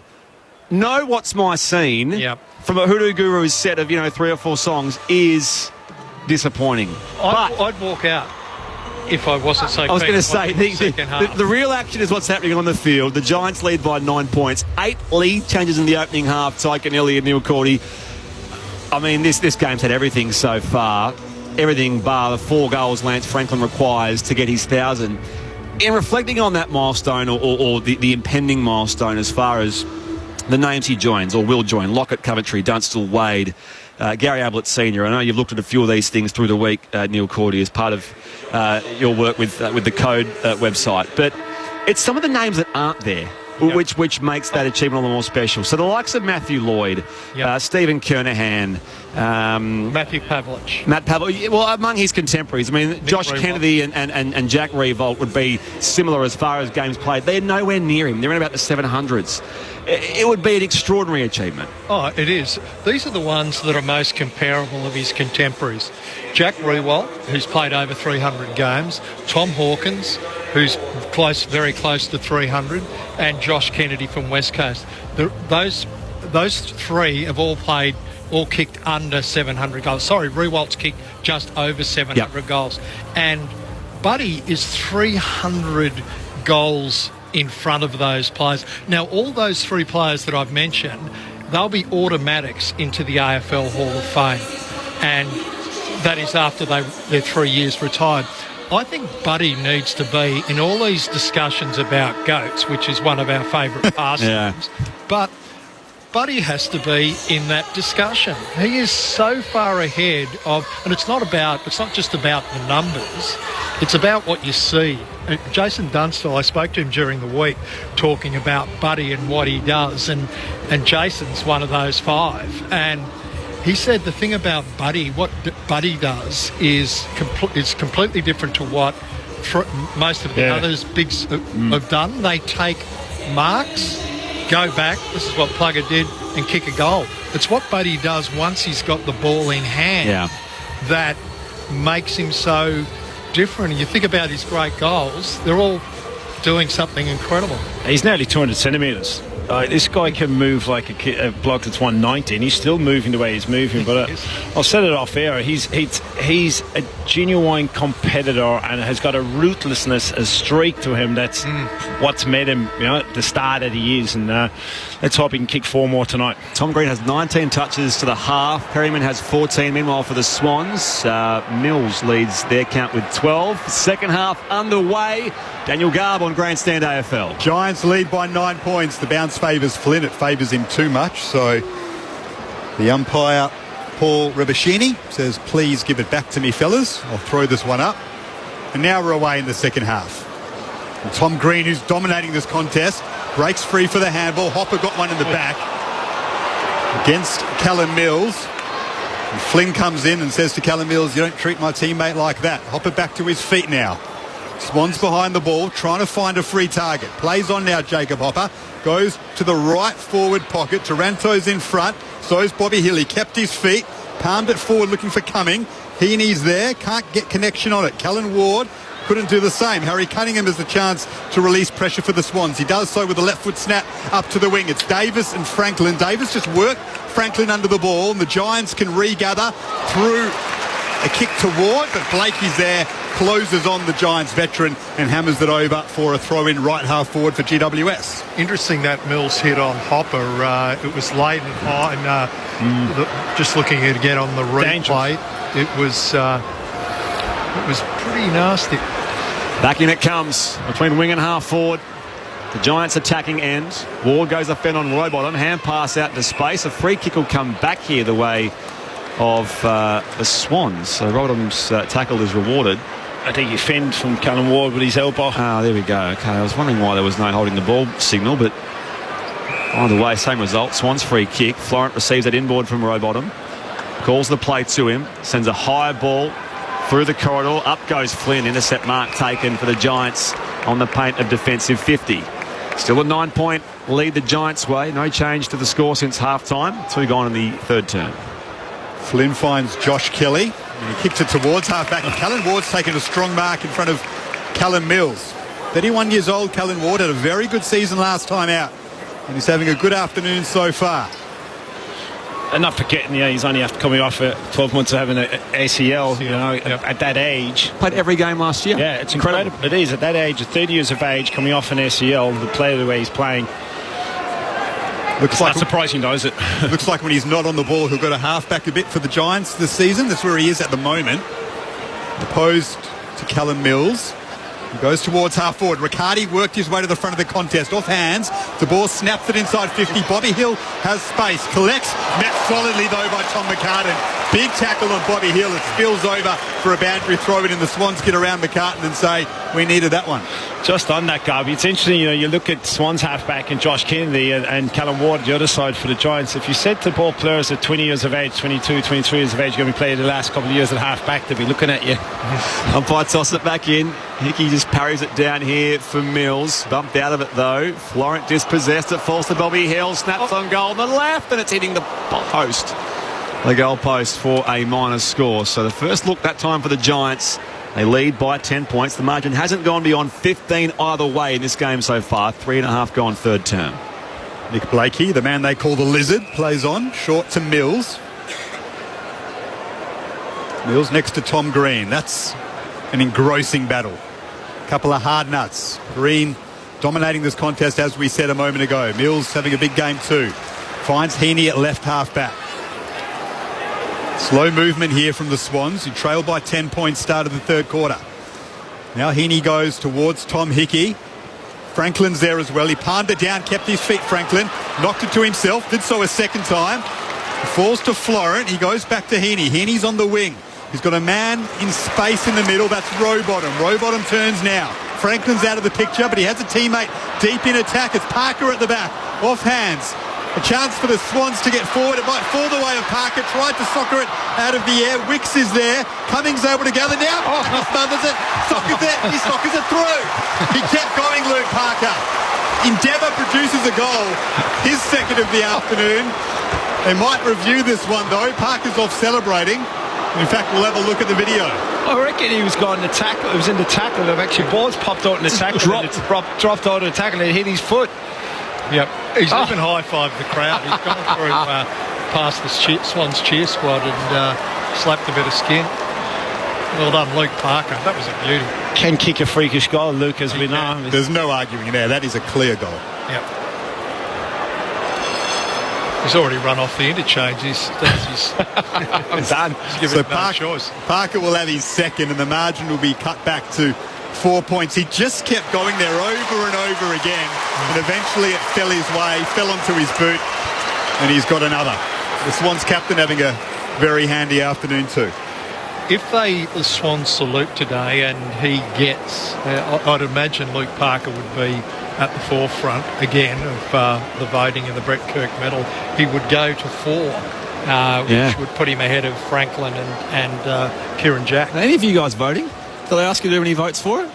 No, we've been rushed. Fair dinkum. Not happy. I'll be sending a strongly worded email to the Giants on Monday in red ink, bold, underlined. ABC experts brushed from Brett Kirk medal voting. I would try and be really neutral, but maybe that's a reason. Collins, you're neutral. I'm only mucking around. If Buddy kicks 5, he's getting votes. 6.5 gone third term. Here is Parker on the bench. Restart here. Hickey goes up in the ruck against Flynn. Hopper first, hands to it for the Giants. Kelly fires out a hand pass to Whitfield, who's had his head ripped off by Wicks. There's a free kick going the way of GWS. Lucky Whitfield. A late start to last year, but at his best, always a classy player on both sides of his body. Here is Josh Kelly. Speaking of that, wheels around, left boot. High ball inside forward 50. They converge, going up in front. Riccardi crashing to pack Tom McCartan in defence. Tunnel ball out there. Tom Green tries to parry it away here out in space. Picked up by Kelly. She has it to Lloyd. Kicks around the corner here. A little too hot for Cornelio. Tracks at 45. Outrun down by Rampy. No, kept his feet. Kept the footy as well. Cornelio stands up on goal from 40. Can he finish? You betcha.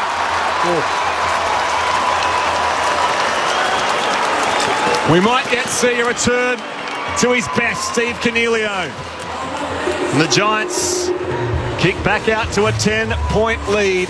11-8-74. Sydney Swans 10-4-64. 7 gone third term here on ABC Grandstand AFL. Steve Cornelio just shrugged off probably the strongest tackler at the Swans in Dane Rampy, and that is a really good sign for Giants fans.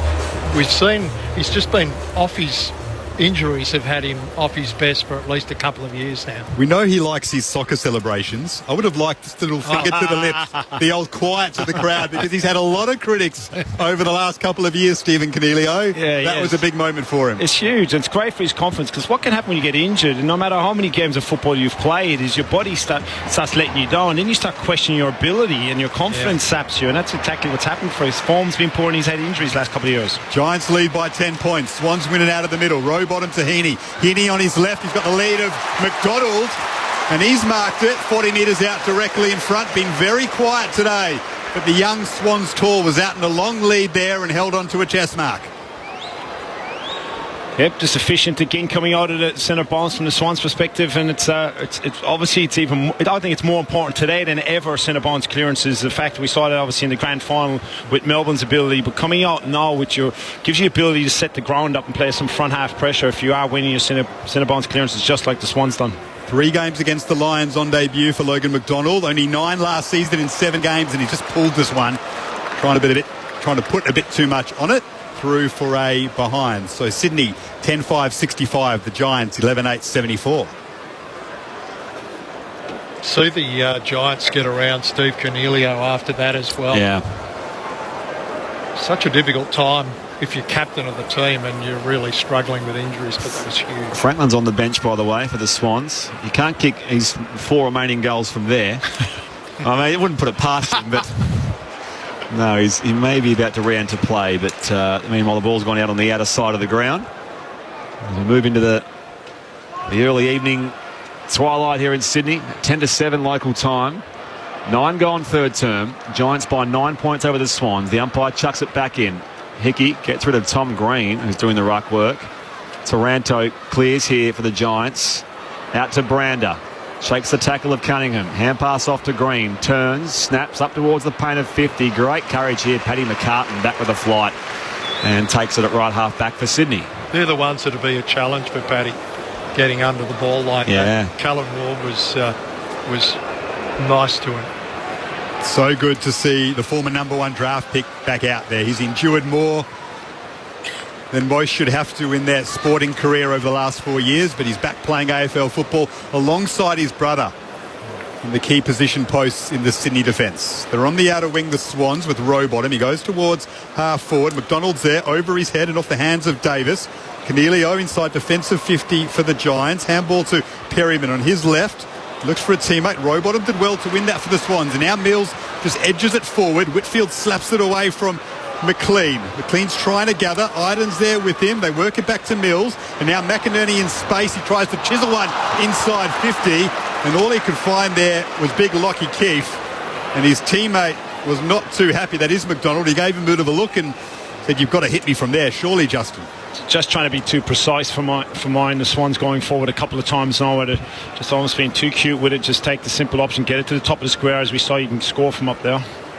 Giants lead by 9 points. High ball to the outer wing. Waiting for it to come down, and it's off hands and out of bounds for another throw in. 11-8 plays 10-5. 11 gone third term. Meanwhile, Spriggy on buddy watch. I'm just watching him down here on the bench, and I've never seen him actually sprint up and down before when he's on the bench. The ball's been on that side of the ground, and he's going, "Give it to me, let me at it." We might see a shootout next week against Geelong. Friday night, Tommy Hawkins kicked 4 today. Phil Davis, by the way, takes a chest mark to intercept just inside defensive 50. They'll switch play back to the right half-back area. Lloyd marks. Shades of Plugger and Gaz Senior, that would be. Biggest crowd ever, 48,000 for that one. That's what awaits us next Friday night. That's the Swans' next assignment. But still plenty of footy left here, and still anyone's game from here as well. Iden shares it to Taylor. Still inside defensive 50 for GWS. Sets a task out wide here. Canelio was awkward getting there. Has to shrug his way around Campbell. Kicks up the line now. It'll work out okay for Whitfield. Franklin back on the ground and on the mark. Whitfield on his left finds a man in the middle of Stadium Australia. That's Callan Ward. Brilliant from Whitfield. Ward plays on quickly, goes long, straight down the middle, inside attacking 50 at the back. It's Brander, couldn't mark. The second attempt, he sockets it off the ground, and now he's got his first goal as a Giant. He missed a couple of easy ones, Jared Brander. Now he's got it, and they all come to the former Eagles. It's almost better that it hit the ground for him, because if he marked it, I'm not too sure he would have kicked the set shot, to kick your first goal for the club, because he has had the shakes, as we've seen earlier in the game. But his ability to actually fight for it, but it was all set up by Whitfield's kick to the middle of the ground to Ward, and the ability, and that's what aggressive half-backs and good ball users are able to do for you. Open up the ground when you actually look inside and hit the middle, centre half, actually the middle of the ground, and it's got the whole ground open up. Callum Ward, nice and direct with the ball, and it's good to see Brandon kick his first goal for his club. Yeah, you're absolutely right, Tiger. Took the brain work out of it. If he had to stand over another set shot, it really would have started playing tricks. You could see he was a bit nervous with the one that he missed from straight in front in the second quarter. But that's another big confidence booster. 12-8-80 GWS. The Swans 10-5-65. 15 points the difference. Back in the middle here, Taranto with the clearance. Bouncing the ball out towards the wing. McInerney goes with O'Halloran. Swooping through, coming the other way. Blakey slaps it back up the line. Still alive for Goulden. Just shapes to go the hand pass, but kicks instead. Finds McLean. Lays it back off to McInerney. They get some run here, the Swans. Back edge of the square. Here's Luke Parker. Off a couple of steps, he can spot Stevens. Switching back to the left-hand side. Stevens draws the play. Here goes to find Braden Campbell. 55 out. This would be absolutely extraordinary. Oh, wow. Braden Campbell pumps it deep on the run from 55 on the angle and brings it back. A classy goal for the Sydney Swans. Margin back to 9. Giants 12-8-80. Sydney 11-5-71. 14 gone third term. ABC Sport. This is Grandstand AFL. This game just keeps on giving. It was one that a goal that the Swans really needed, because that lead at 15 points, that's the biggest margin of the game so far. Equal biggest. You talk about how some players look tentative when they've got the footy in their hand. Braden Campbell knew straight away he was going for home. It's fun. There's been a lot of comparisons, and there will be a lot of comparisons between himself and Errol Goulding. Errol's at that work rate, and he's consistently working hard, and he's got his smarts. But Braden Campbell, when you look back in their careers, will have more highlights through his career, because he stands out. He's got a raking left foot. He's very strong in the air, and he's still only coming into himself as a young player in the game when he's playing his 9th game of AFL football. But you're right, Spriggy, the minute he got that ball in his hands, he was gone for one thing. I don't think too many defenders will allow that in time, though. Braden Campbell in space just outside attacking 50. His kick is simply too good. That was a beautiful finish. The ball in dispute in the middle of Stadium Australia. Here's Flynn, can't get a hand on it. Goulden's there, as is McInerney. He's starting to have an impact now, McInerney. McLean, and now Parker. The Swans go forward again. Here's Franklin. On the second attempt, he juggled it in front of him. And now he's saying Davis has gone too far. He's a long way out, buddy. Too far, I reckon. Yeah, I think there's a couple more metres that Davis should be back. If he's ever had a licence to kick one, have a barrel, have a shot. Franklin will kick this from over 60 metres. I don't think he's got the journey here. He tries to play on to get a few more metres, but he's just popping it up inside 50. It bounces free. There is McDonald. He's wrapped up by Lockie Keefe and will have a ball up deep inside 50. Franklin wouldn't be happy. Davis did well there just to push him a little bit further out. Do you know, I think Buddy crossed his mind to step him. Yeah. Phil was all over it. All over it. Experience there, Phil. Yep. Sam Terry might have bought it. From the stoppage, Stevens squares a kick up inside 50 now for the Swans. Buddy on the bounce. Davis goes with him, dispossesses him. Cleared away for the Giants beyond defensive 50. Back with the flight. Great work from Harry Cunningham. That is great defence by Phil Davis. He's all over him. Cunningham looks back inside forward 50. Heaney leads up. He's outnumbered there through the air. Hopper out the back for the Giants. Wants to slap it towards the boundary paint. Hand pass picked off again by Haywood. He can straighten up from the pocket. 35 out. Centering ball here. Franklin collides. Coming the other way was Kelly. Umpire lets them play. Ball in the left forward pocket now. Blakey just bustled his way through for the Swans. Lost his footing. Hand pass a little untidy. And Stevens sees it over for a throw-in. 40 around from Sydney's goal. Northern end of Stadium, Australia. It's the Giants who lead by just 9 points. 17 gone third term here. Just waiting for the intensity to drop in this game, but it's not. For round one, it's incredible. It's a captivating contest. McLean and Flynn in the ruck. It falls to Hopper. Hopper on his left found a teammate in Taranto who was strong in front of Cunningham, and he's marked just behind the wing for GWS. Fantastic game of footy, and Taranto's having an impact too, as he usually does. Chips it forward and finds De Boer. Swans behind the ball, so you'll probably have to go up the line here, Matt De Boer. Looks inboard for a free teammate, can't find one. So it's up towards the big ruckman in Flynn, who timed his jump beautifully. He's marked it right half forward. Now he can go inboard, and he's got Hopper. Plenty of Swans back. Hopper plays on now. Puts it to the top of the square. It falls to Brander. Tries to kick it over his shoulder. Lloyd is there. Gets the handball free. Only as far as Callum Mills. Mills to Goulden. Goulden is surrounded by three Giants, and they're able to win it back off him.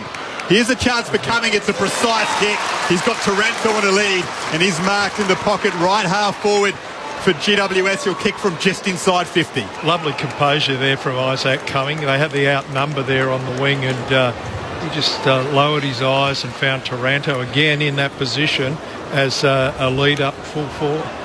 They set the ground up really well as the ball went inside the forward 50 with Hopper. They set up behind the ball, getting ready for the repeat entry with the Swans winning it and bringing it back out, and they're able to send it in. Tim Taranto will play game 100 against Richmond next week. His effort on goal, he's just pulling just a touch. He gave it a fair look at the big sticks, but it's off hands for a rush behind. So GWS now 12-9-81, a 10-point lead nearing the 20-minute mark of the third quarter over the Swans, 11-5-71. God, I feel like Toronto's been around for ages. He's only played 100. Josh Kennedy pumps it long beyond defensive 50. Franklin comes up the ground. Second bite was taken by McLean. His teammate hurries his kick up the line now. Florent in space. Player out wide, Goulden. Hand pass here. Has to run on that football as they all start to stream forward. Goulden floats a hand pass forward here. He missed Franklin, went to Florent instead. Florent a hand pass back in board. Unmarked is Wicks. Opens up the angle with a snap, and he's missed to the right-hand side. So the Swans go coast to coast, but waste the opportunity. Margin back to 9 points the Giants' way. 19 gone third term here at Stadium Australia. Brett Sprigg, Daniel Garb, Neil Cordy, Ty Kennelly. Handball the Buddy on there. Back on the Buddy watch, 100%. He was shaking his head, Buddy. He wanted it. He gave a couple of looks over his shoulder as well and said that should have been mine. He wouldn't have handballed in the same situation. Cumming kicks it out to right half back. Flynn with another good mark. In fact, it is paid. For a moment we thought it might have come off the Sydney players' hands, but that's a couple of very important contested marks from Big Matthew Flynn, who's won the battle over Braden Pruce for the first ruck option for GWS to start the season. A wonderful story. Spent 6 years on the Giants list, finally got a game last season. Looks comfortable now. His kick up to the wing is off hands. Florent is there. Lockie Ash pushes him over, and we'll have a throw-in on the wing here at Stadium Australia. Giants by 9 points. Good call, Garby. He's Matt Flynn has got enormous potential.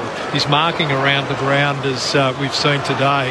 has gone up a level. His debut was this time last year. Round one. Had to wait, 6 years for it? Yep. Since being drafted in 2015. That was a nice story as well. Here he is waiting for the footy while Heaney puts the tackle down there on board. The umpire will ball it up. Had a couple of recos to deal with, which when you haven't played a game is extra hard. Ball in the air. Heaney receives it from the ruck tap here. Slapped on by Mills. Stevens now for the Swans. Hurries his kick up the line. It's going to go out of bounds on the full. We've just hit time on in the third term. Let's head boundary side. Down to you, Sophie Clappin. Yeah, guys, no injuries to report just yet. A lot of sore bodies, though. The physios are certainly getting a workout, but great news that, no injuries and just a high-quality contest. That it most certainly is, and a close one. It does start getting a bit dewy now, the surface here. It's obviously that twilight game at 5 o'clock, and the last quarter will be a bit slippery. We've just passed the 20-minute mark in the third quarter. Whitfield goes to right half forward, but Heaney does well to time his jump superbly and mark in front of Hopper. Isaac Heaney at left half back for Sydney, looks towards Franklin. Getting in front of him was Cumming. Off hands, Mills is there, tries to break free of a couple of tackles. Iden and Wicks searching for the ball. In fact, there's a free kick against Callum Mills. Might have been for a throw out of that contest. How's that battle, Tom Green and Callum Mills? They've been going at it all afternoon. Tom Green wins that one. Short to Cumming, plays on, gets around Goulden. Chisels one up the wing to De Boer. Has got Kelly running on the outside. Had to give it to him and does. Kelly onto his left. Goes into the pocket. Riccardi's got front position. Well done, Paddy McGarden. Good contested mark. And chips in board. Finds Heaney. So the Swans can start again from the last line. No need for panic just yet. 9 points the margin. Out towards the wing. Race on foot. Getting there first. Sheldrick's kick smothered. Great work it was from Isaac Cumming. And it just ricochets out of bounds. In fact, it's going to be a free kick, is it? Going Tom Green's way. They're pushing the back. Yeah, from Sheldrick, I beg your pardon. You've got that nudge from Tom Green. So a Sydney Swans free kick. Hand pass inboard. Here's Braden Campbell again. 70 from goal. Drives it high and long towards the pocket. Out the back. Can't find the mark. McDonald. And it's just off hands and out of bounds for a throw-in. Right alongside that left behind post.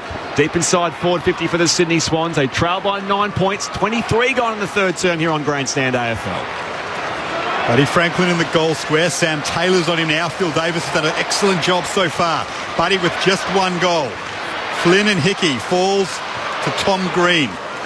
Just clears it on the outside of his boot and it falls favourably into the midriff of Stephen Cornelio, who marks in front of Campbell. Plays on now down the wing. It's a shonky kick, though, from the Giants co-captain. And now Sydney can win it back. Here's Nick Blakey. Tucks it under his arm. On his left, he goes inside 50. Franklin, good punch from Taylor.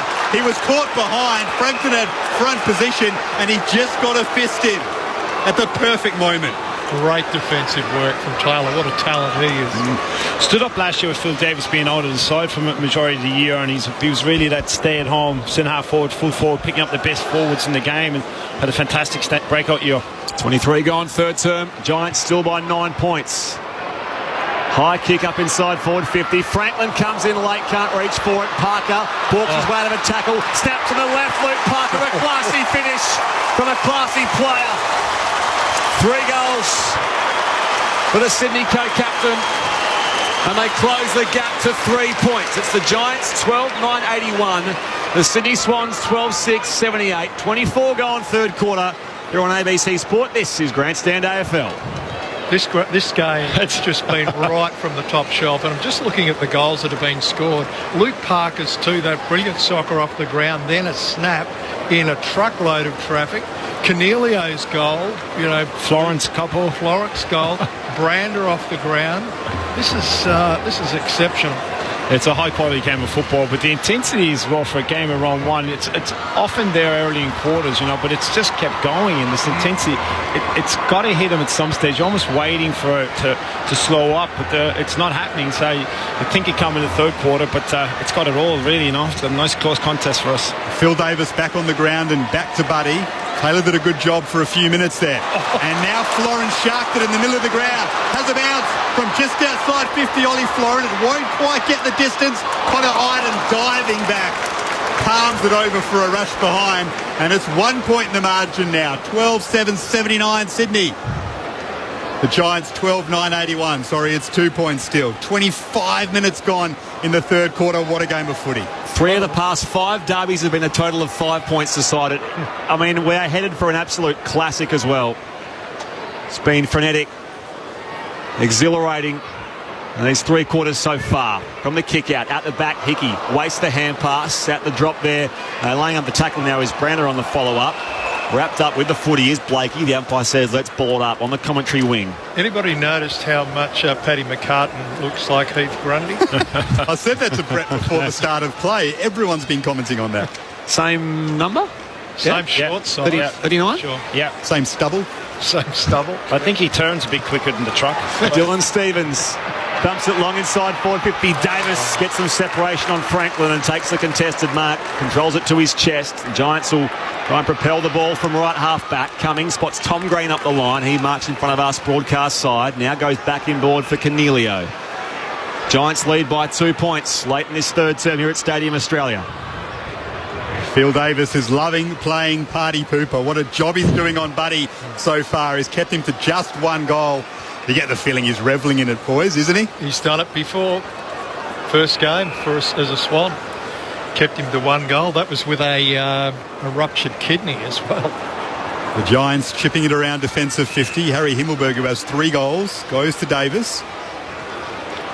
Spent a fortnight in ICU after that match. Davis out to the wing now. It's Mills and it's O'Halloran, and Mills with a bit of extra height palms it over for a boundary throw in on the outer wing. 2 points the difference. We're getting close to 3-quarter time. This is set up for an epic finish. Giants 2 points up. Umpire tosses it back in. Riccardi and Hickey go to it. They were run down there by Florent. Bursting his way through Kelly. Classy hand pass inboard for Whitfield. Surges long inside forward 50 by a foot, but Blakey gets back and takes the uncontested mark. It was always going to him. Swans can start again. Can they make something of this? Marking on the wing, William McDonald. They've put Himmelberg behind the ball, the Giants think. That's why Blakey was loose back, and you see him sitting back in front of him. Donald goes further. Here's Sheldrick, competes with Taylor. Fires up out the back as Taylor went down. Sheldrick fires a long way from home. 52 out. It's right to the line. And McLean just juggles it over for a behind. Margin is 1 point, assuming there's a score there. There's a bit of remonstration going on between Davis and Parker. And is there a free kick spotted out of all this, or it will just be a behind? Yes, 12-9-81 the Giants. The Swans 12-8-80. So a 1 point ball game, 28 gone in quarter number 3. Sorry, Garvey's starting to look a bit sluggish now. A couple of minutes left in the third quarter, which is expected. But yeah, the Giants have put Himmelberg behind the ball after the Swans kick a couple, which Blakey's playing spare behind for the Swans. And he just got it, Himmelberg, from Perryman, and then gave it back to him. So they worked their way out slowly to left half back. Still in defensive 50. Now they go up to the wing. Good mark by Riccardi. Strong against Florent. Put one arm up and marked it between his bicep and his forearm on the wing. And the Giants make a foray into attack late in this third term. They lead by a point. Towards half forward it goes, but behind the ball is Tom Hickey, the big ruckman. He's able to mark and now switch it to Dylan Stevens. Still inside defensive 50 here, the Red and Whites. Coming up the corridor, Franklin marks a long way from home at centre half back. Kick the goal. Goes all the way to the wing now and finds Blakey. Surging forward slowly here, the Swans. At the drop here for Sheldrick.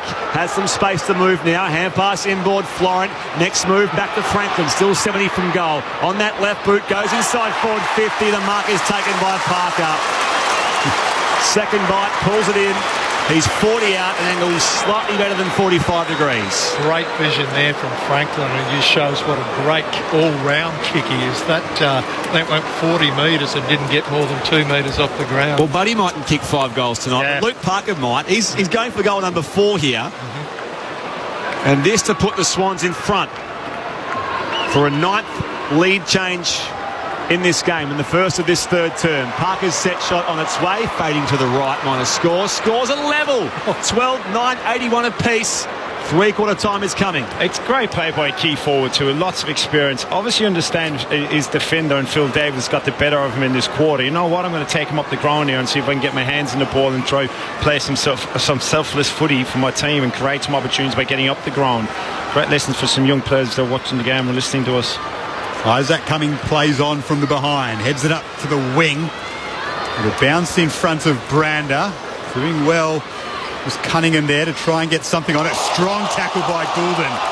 Did very well to wrap up Brander. It's on the wing there, right on the logo. In fact, he wrapped up Daniel Lloyd, so we'll have a ball up right on the sponsor's logo. Scores level, 30-minute mark of the third quarter. Cornelio's there, wrapped up by Goulden again. A couple of strong tackles from the Swans youngster. Rowbottom and Ward go at it. Now falls free to Dylan Stevens. They go inside 50 here, Sydney. Franklin's worked his way into the contest. Falls to Parker on the snap. Looking for his foot. Luke Parker bounces through. The Swan superstar is putting on a show and a half. 4 majors for Parker. Swans out to a 6-point lead. Yeah, you understand now why Leon Cameron and the Giants coaching staff put Himmelberg behind the ball about 3 minutes ago. They could clearly sense the momentum was going against them, and we'll put our key forward back behind the ball. But what that often does is give the opposition a real sense of, well, you know what, they're feeling under pressure. They've put an extra man behind the ball. We're actually going to even it up and play with 7 forwards. It's create more chaos forward of the ball, but this man is having a day out. Loves this derby. Loves this derby. How many Brett Kirkmiddle's chords? I think he's got 3. He may have 4. I reckon if the Swans can salute today, as you said. Another long quarter, plenty of action. Still the last quarter to come. What a leader that man is. Swans by 6 points. Up the rucks go. Ward with the clearance. Hand pass off to Tom Green. Puts the inside attacking 50 here to Giants. At the feet of Jared Brander. Awkward hand pass from Kelly. Finds Himmelberg. Back to Kelly. Standing start. That reliable left boot wobbled through the air to the right-hand side and punched wide of the behind post. In fact, it's gone through for a minor score.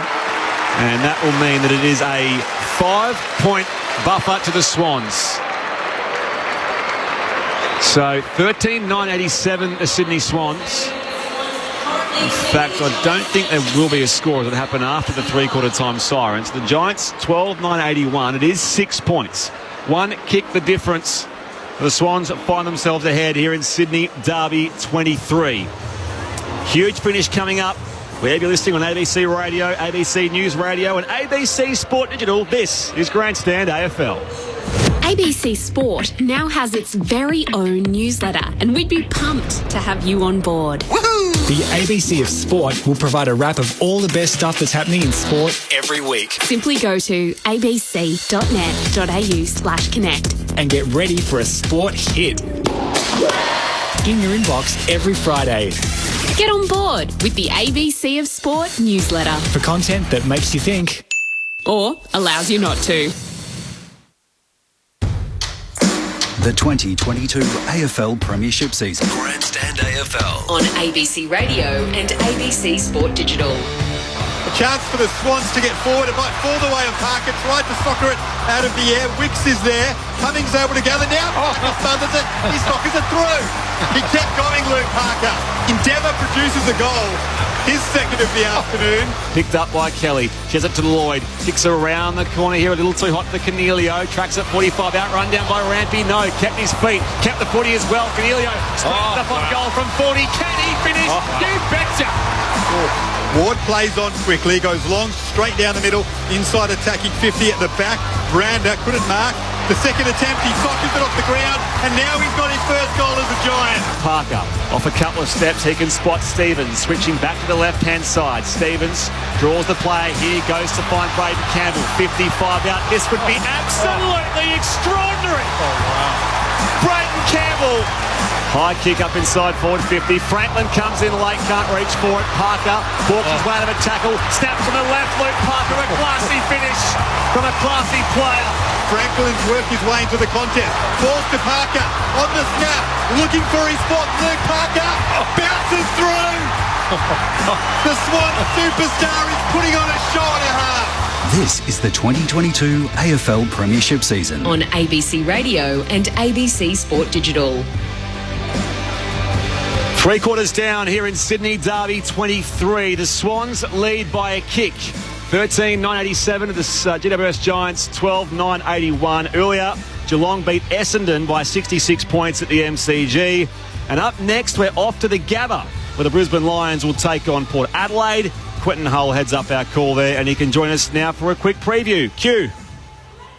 Spriggy, great finish coming up there. Can't wait to hear it. And you could argue that among all of the tasty propositions of the opening round, perhaps this is only second to opening night where we had the grand final rematch, because we've got two clubs that are hurt from previous September campaigns that haven't gone to plan in the last couple of years. Brisbane, of course, 3 times to the top 4 in the last 3 years, but have only won 1 of 6 finals. And Port Adelaide, top 2 the past 2 years, 2 preliminary finals at home for that matter as well, but didn't even earn a ticket to the grand final. Brisbane and Port, you go back to the early 2000s, it was a great rivalry, and it's building to that once again on a night where both teams will reveal new players. Darcy Fort, the former Geelong ruckman, is going to join Oscar McInerney for the Brisbane Lions, and Lions fans really looking forward to seeing former number 1 draft pick Cam Rayner return to senior footy, having missed last year with an ACL injury, and Noah Answorth hasn't played senior footy since 2020 either. So a couple of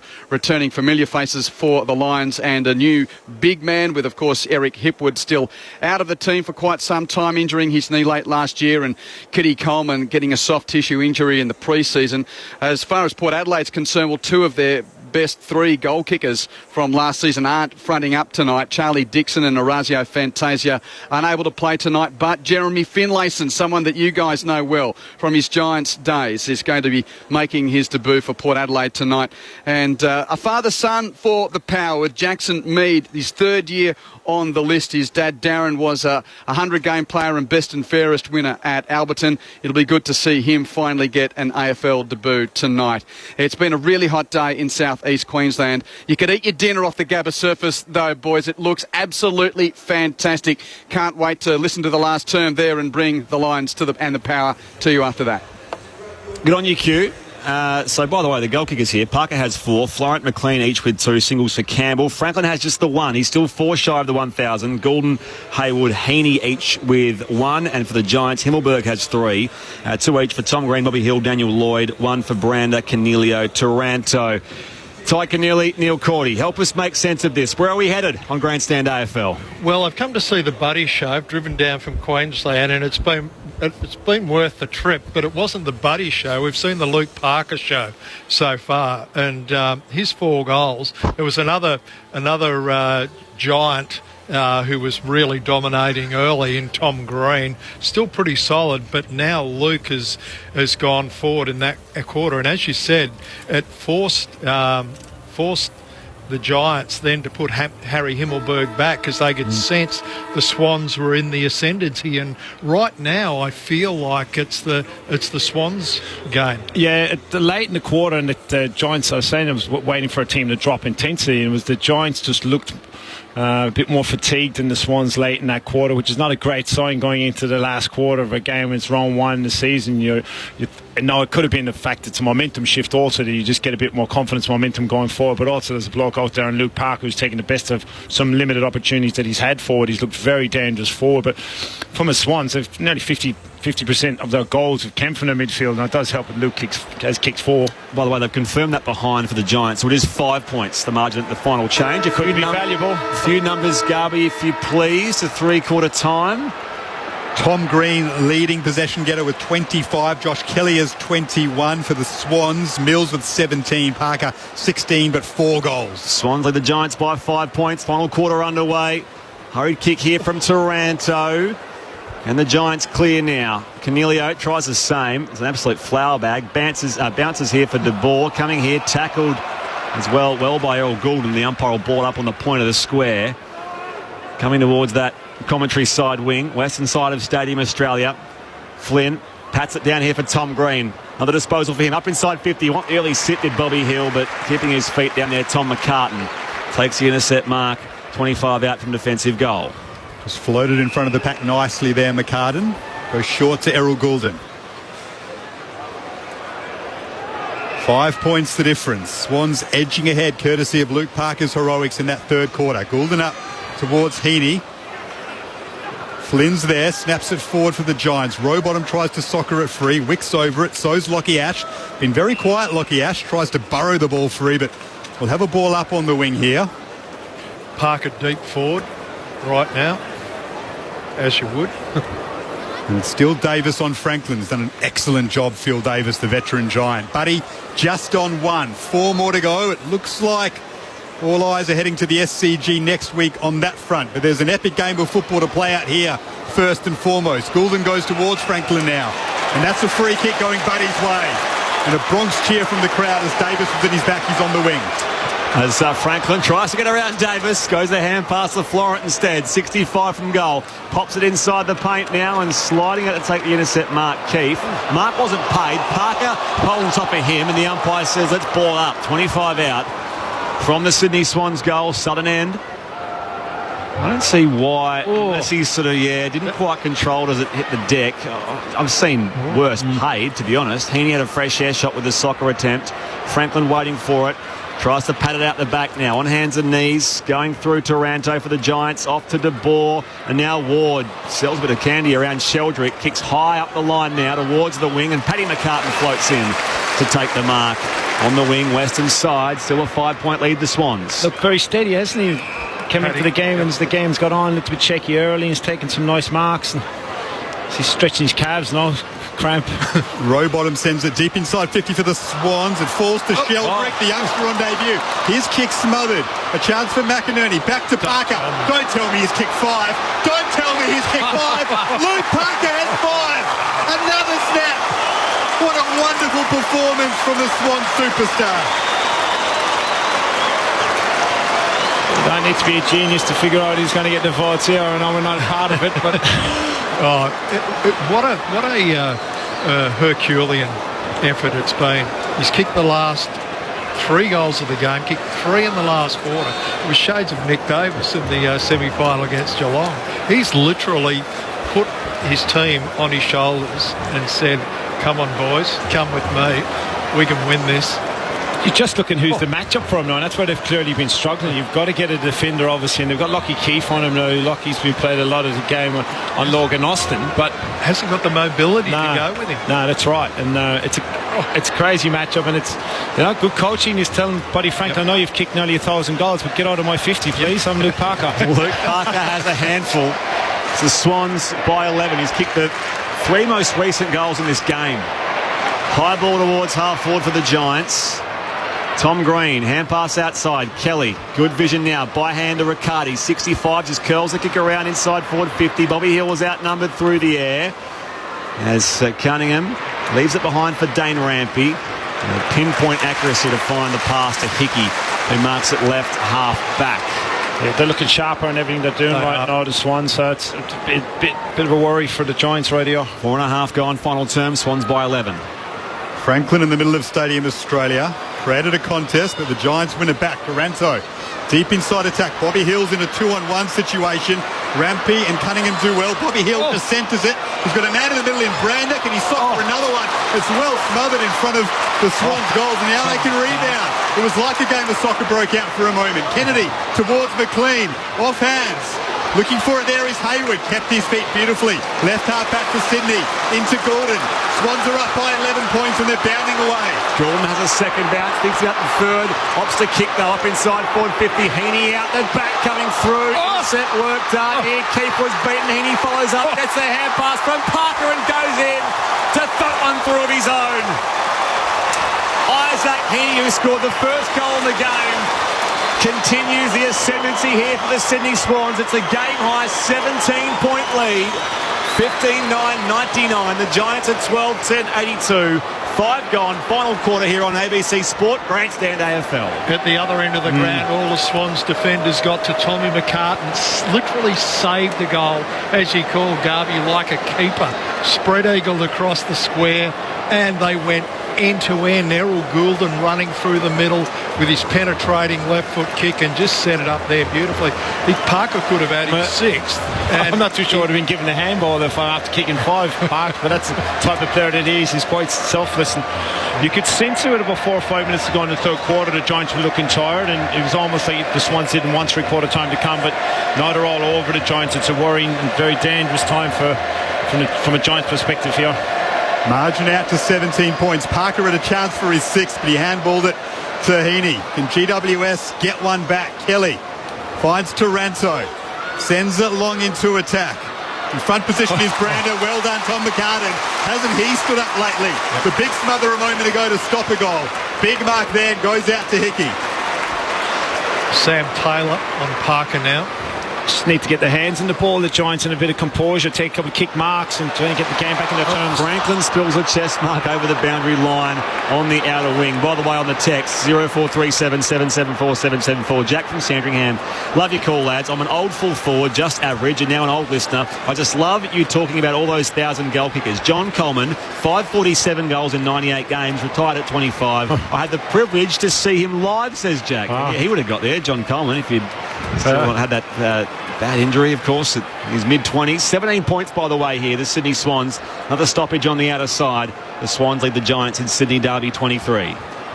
It's one thing I can guarantee you is the Giants won't go away. It's the character of this football club and what they showed last year and their ability to fight out a year that looked like it was almost done early in the season to go on and play a couple of finals. They won't give up too easy. And still plenty of time left in this one. Cornelio copped a high tackle from Dylan Stevens. He's been impressive, Stephen Cornelio. A lot of eyes on him and a lot of calls that he'd return to form this season. Looking good early on. Goes to Flynn, who was able to gather. Handball over the top to Taranto, who's got a shot on goal from an angle. And he's kicked it out on the full. Uncharacteristically from Tim Taranto. Remembering last year at the SCG, Swans led by 21 points in the fourth term. Giants came back to win it by 2. What a finish that was. This is another tremendous Sydney derby. Swans by 17. 8 gone final quarter. Players converge on the outer wing. At the drop, Josh Kelly. Hand pass goes over the boundary line under pressure from Heaney, and the umpire says let's throw it back in between wing and half forward. So we know they can be good for the fight, the Giants. They need an opportunity here. They've got Jake Riccardi in the ruck at the moment. Up against Tom Hickey. Riccardi tries to get front position. McInerney's there. The Swans win it again. McInerney's handball to Dylan Stevens. Looks to get on his left. Gets away from Cornelio. Looks towards Franklin. Franklin does well to make a contest. The ball favoured Davis, and Franklin just got a fist in. It kept the ball alive, and now it's locked up inside Sydney's attacking 50. Did well there, buddy. He certainly did. As what Tyke said, he's not just about kicking goals, Lance Franklin. That was a massive touch. Forward 50 stoppage for the Swans. Hickey picks it up off the deck now. Lockie Ash has been quiet today for the Giants. Heaney gets there first now for the Swans. He can snap, and Heaney can't go for number 3. They can feel it now, the Sydney Swans. Margin is 23. 16-9-105 for the Giants. 12-10-82. They've not scored since three-quarter time. The Swans have momentum and a 23-point lead to boot. Yeah, the challenge now from a Swans perspective is to keep going, or do you in the coach's box just sit on it a bit and play a bit defensive? And I'm 100% sure that'd be going through John Longmire's head right now, and he's got a tendency in the past to actually do that and drop a man back. You're on top of them and on top of the stoppers and keep it going, keep your foot on the throttle and just keep going for it. The Giants just need to start getting their hands on the ball, take a couple of kick marks and slow the game down and get some momentum back. They've still got plenty of time. They just need to get their hands on the ball to try and change momentum. But the Swans' defence have been superb as well since half time. Franklin on the bench, only 1 goal to his name, so it looks like if they want to do it at home, it has to happen against the Cats at the SCG next week. Still time. 23-point lead for Sydney. Ball in dispute in the middle of the ground. Taranto soccers it forward. Cornelio handballs it to Bobby Hill. He's got some space. He's got a chance to kick it on goal. Bobby Hill just misses on the near side. They did need that badly. It's a behind. Margin back to 22 points. Still plenty of time. Bobby Hill kicks that. They're still back within a couple of kicks, 2 or 3 kicks. Need to take opportunities, every one of them right now.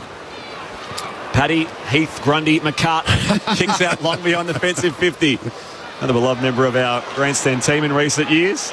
There's a scrap here on the flank, taken away by Wicks, sends his hand pass up the line. Mills runs onto it, slaps it out here for McDonald. First pair of hands to it though, to ball for the Giants. Now O'Halloran dummies the hand pass, works it back to Taylor, standing still at left half back. Short chip kick now for Taranto on the Logo broadcast side. Every kick so important from here. They're down by the better part of 4 goals, the Giants. 11 gone final term. Taranto's kick high inside forward 50 and a hold here. Flynn being held. And the Giants big will win a free kick from just inside 50 against Tom McCartan. So Flynn will go back. I don't think he's got it in him, Spriggy. Yeah. You know, it might be on his limit. There's blokes sniffing around for it. Cornelio's loose in the pocket if he wants to lead. He's looking at the goals. And I think so is Matt Flynn. On the approach, 45-degree angle to the left-hand side, and he's shanked this near side out of bounds on the full. No change to our score, nor margin. The Swans by 22. 12 gone final term here on Grandstand AFL. It always intrigues me. I always find it surprising how players, when they get to 50 and they think they can kick the ball an extra 5 yards just because they're inside the forward 50. You just got to know your limitations. It's happened in every player, I reckon, that gets the ball at the shot when they're inside 50. And that went out of bounds on the full in front of a bevy of Swans supporters, red and white on that side of the ground. That's why you heard the cheers. The Swans move it out to left half back now, and Will Hayward has been industrious this afternoon. Now into the evening at Stadium Australia. Towards half forward he goes. Well done, Sammy Taylor. Geez, he's impressive. Cuts across Hayden McLean there as the loose man and marked at centre half back for the Giants. They need to move it quickly. Goes across to Connor Iden. He has Phil Davis free. He has Cornelio in front of him. He'll go to Cornelio now. He'll mark at centre half back for GWS. All the Swans behind the ball trying to restrict the Giants' run. The Giants came from behind last year at the SCG. What have they got in them here? Cornelio's high kick down the corridor. Himmelberg wins it to ground. Now it's a loose ball. In dispute now. It's hand passed away for the Giants and Flynn. Whitfield falls over it half forward. Hand pass on here, O'Halloran. McCartan, that's Tom goes after him. And now it's coming Paddy McCartan that time on Brander. So it was Tom initially, then Paddy after that to see it out of play. 45 around, make it 40 out from the Giants' goal. It's the Swans who lead by 22 points. And they've cancelled the kick-to-kick, unfortunately, due to the wet weather and the earlier rain. So there's a bit of a chorus of boos there from the fans here at Stadium Australia. Hickey did well to win that ruck contest from behind. Hopper's there trying to get clean hands on it. Inside attacking 50 for GWS who need a goal. Josh Kennedy picks it up. He's wrapped up by Taranto. Bodies converge on him and close to the boundary line inside attacking 50 will have another ball up. 22 points the difference. GWS need the next. That's an understatement. Flynn down to Hopper, and he was tackled by Robert and pinned the right arm. Ball jars free, cleared away by Callum Mills. Up it goes toward the Logo commentary side. Phil Davis, hand pass picked off by McInerney. The Swans are away. He gives a fend on Kelly. A bounce now a second. Front edge of the square, closes to 50. No one's back home at full forward. It's skidding out to the pocket. He's shanked that all the way to the right-hand side. We'll throw it back in. 20 around from the Swans' goal at the southern end of Stadium Australia. It's they who control the game at least. They lead by 22 points. 16-9 plays 12-11. 14 and a half gone final quarter. Good result for the Swans. And Franklin's back on the ground. Can he get another one? Just one so far. McLean wins the ruck tap. Goulden is there. There's a free kick that's been picked out of this, and it's going Sydney's way. Must have been for a hold in the contest. And Florent will have a shot from inside 50 on a very tight angle at right half forward. Swans have got an extra up around the ball now too. Just going to what you were saying, Todd. Close it down. 22 points the difference. Ollie Florent has 2. His third might put the Swans out of sight. Not an easy one from this angle. Here's Florent. And he's found the middle. It's a big goal for Sydney. He turns and gives it to some Giants fans in the crowd. And the margin's out to 28 points and Ollie Florent's kick 3.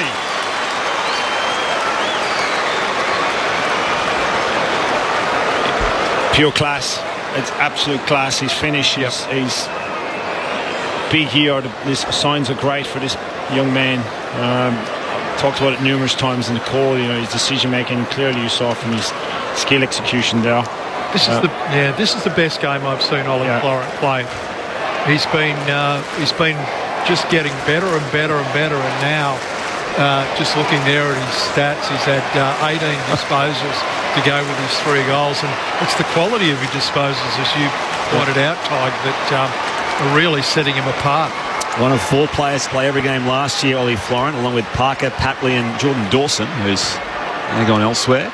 28 points is a new game-high mark here for the Sydney Swans. Time running out for the Giants. On the wing, Lloyd, wrapped up by Rowbottom. Ball goes with him. The umpire says we'll ball it up. Who did the Swans play round 5? Buddy might just have 1 goal for the next 4 weeks. Up it goes. He's dragging it out. Taranto ripped away from it. The umpire spotted the free kick. It will go the way of Tim Taranto, who was being held. You think he's milking it, Tig? I don't think so, but he assesses the options, goes short to Connor Iden, and he is, again, paid for a holding decision, so a free kick for the Giants. If it stays at 1, he needs 4 next week. Otherwise, attention turns to Adelaide and playing the Crows away as the Giants go inside attack. They need something here. And it's soccered through defensively by Braden Campbell. Did very well to get a foot in there and Russia behind with the lead they have at the moment. That's round 3, the Bulldogs. So the Bulldogs away, yeah. not the Crows. The round Bulldogs 5, Tig, just to go with your playful statement, they're away to the West Coast Eagles. That'd be a nice place to do it. WA, where he's from. Yep, that's true. He'll do it against the Eagles. He'll kick it at least 5 against them. He kicked 8 against them not too long ago, so it's a chance. The year they won the premiership, even the Eagles, in fact, 2018. Kick comes out, it's a left half back to the Swans. It's juggled well by McLean in the contest there. So Sydney controlling this game. 5 goals the margin. That's not a good kick though by Hayden McLean. It's over for a boundary throw in on the outer wing. He had a man free. Big win for the Swans, this. Big win. The Giants finished top 6 last year, and this is they've really taken it up to them. The Giants had won 5 of the last 7 derbies, including 3 by a total of 5 points. This, of course, revenge on last year's elimination final as well, albeit in round 1. It's a small step back to where John Longmire knows this team can be. Goulden, a high kick up the wing, and Hayward comes in to take the chest mark. Comes across infield now for Kennedy. Spins away from the tackle that time of Bobby Hill. Shares it with Mills. Back to Kennedy. Hand pass picked off by Perryman. The Giants are away again on the overlap with the centre circles. Hand pass comes out wide from Cornelio to Brander. Little kick inside forward 50. Taranto kept running and controls the ball to his chest. Ooh, dummy the hand pass. He was off here, says Dane Rampy. But he'll come back here for the set shot. Taranto 35 out directly in front. You have to actually step off the mark. If you just go to handball, it's not stepping off the mark. Actually, Ram stepped over the mark, so it's probably 50. He's in Taranto in his 99th AFL game. He's missed to the left-hand side, and that is a summation of, I guess, this last term for the Giants and where they're at in this game, because the Swans would feel their home now in Sydney Derby 23. They've missed a string of easy ones, the Giants. Brandon missed a couple early. Taranto's missed a couple in this last quarter. That might hurt them. The ball in dispute in the centre of Stadium Australia. There's a free kick against Mills here. It'll go the way of Jacob Hopper. He went in his back, did Mills. Goes to centre half forward. Taranto's there, over his head, over the head of Cornelio as well. The Swans can gather. Kennedy goes back to Blakey, who has space. With Blakey's kick, he's out in front of Isaac Heaney. And after such a scintillating match of football, maybe they're starting to get a bit tired now, and the skills are just dropping a little bit. Boundary throw in left half back for the Swans. Josh Kennedy's become a lot more prominent in the last quarter as the players have sort of tired and slowed down a little bit. He's been around it. Tossed back in by the boundary umpire. Flynn to the front of McLean. Free kick spotted here. And it was for I think gone high the day. tackle. Sorry, speaking McLean. Sorry, Tom. I think gone are the days when you'll see Josh getting his 30s now. Obviously, as a half-back, there's only very few of us could do that at half-back. McLean up the outer side. The Giants, with their charcoal jumpers, are outnumbering Buddy Franklin there, but it's off hands and out of bounds for a throw-in. Just forward of the wing. Eastern side of the ground, in front of that towering grandstand. It's a stadium of great symmetry, Stadium Australia, our Olympic Stadium. It looks the same kind of all the way around, a bit like the MCG, but doesn't have quite the same sort of history. The Swans by 26. late in this final term. We've passed the 20-minute mark, so it looks like the derby is theirs. Here's Heaney on the wing, circles around towards centre-half forward. He goes. There are Giants there. Taylor finds a teammate and coming, and now they go out to Brander on the wing. McCartan did well to close on him quickly. He's lifted in the second half, Paddy McCartan. One of the stories of this game as well. Great to see him back out playing AFL football again. Cunningham under some pressure, switches it wide, and the Swans can go through Heaney. Up towards McLean on the wing. Flynn did well to get a hand in there and win it back. Here's Tom Green. He's been impactful. Lloyd, back to Flynn. Oh, that's his flower bag. His kick was a flower bag off the side of his boot, and it's over for a throw-in, and the Bronx cheers come from the Swans fans. They've done really well in that contest to get back and actually keep the ball alive for the Giants, but fatigue clearly setting in. 26 points is that margin. We've hit time on in the final term. Off to the Lions and Port next. Ward brings it away from the congestion. High ball inside forward 50. Out the back there is Cunningham. Going with him is Lloyd. In fact, Bobby Hill, and the umpire will throw it back in. 10 metres around from that right behind post. 25 scoring shots, the Giants. 26 the Swans. They lead by 26 points. It's a significant margin at this stage of the game. Can GWS give themselves some hope? Ward on the snap. Does this bounce through? It might do. Braden Campbell's collected it. I think it is. And the goal umpire says, I need to have a look at that. It looks very close indeed. It just set up perfectly. Campbell got two hands on it, but he might have done so once the ball has crossed the line. I think it's a goal. Yeah, from the angle we're at. From where at? Yeah, about 200 about 180 metres away from it. But yeah. This would bring it back to a 20-point margin. It's tough, but it gives the Giants some sort of hope. It's not touched off the boot, and it's bounced up and that's over. Oh, yes, that's over. That's a goal to Callum Ward. The Giants veteran with his first of the afternoon, and we're back to 20 points into time on in the last. What are you wearing glasses for? There's something wrong with your eyes. I need it. It's long range, yeah. There's one block that's going to keep going. You can guarantee that. It's Callum Ward, isn't it? Yeah, he's a beauty. We were talking about his contribution over the years. I think before he did his knee, he'd been in the top three in the best and fairest in the first 8 years. Another one of those players, not in Melbourne. He's underrated. What he's done for this football club, the Giants, has been incredible. And his ability to keep doing it. And they've built a whole culture around Callum Ward and that type. And then they go and recruit the Hoppers and the Kellys and Tarantos, but they've got a block of his character to actually go, this is the way we play football and this is the right way to play it, and follow me and I'll do it for you. Well said, Ty. Yeah, Callum Ward's a beauty. 20-point margin. What's the Lee Matthews rule? 1 goal a minute, until you're out of it. So still about 6 minutes of actual playing time left. Good effort, Spriggy, but I'm not with you. I think that was Lethal's theory. If it's 1 goal a minute, you can still come back from that. Great clearance here. Florent does well again. Draws the hand pass off to Goulden. Goes inside 50 and Franklin marks 40 out on a very slight angle to the left. Well, he won't be getting his 5 goals tonight. He's had just the one so far, but the crowd comes to life every time Lance Franklin touches the footy. And here he is with a set shot to the southern end, 45 metres. Yeah, it's doable if he kicks this next week, isn't it? 4 is tough again against a quality defence in Geelong, so it'd be nice to kick this one or even another one, wouldn't it? Yeah. He might go the whole Lee Matthews rule himself and just kick 4 goals in 4 minutes.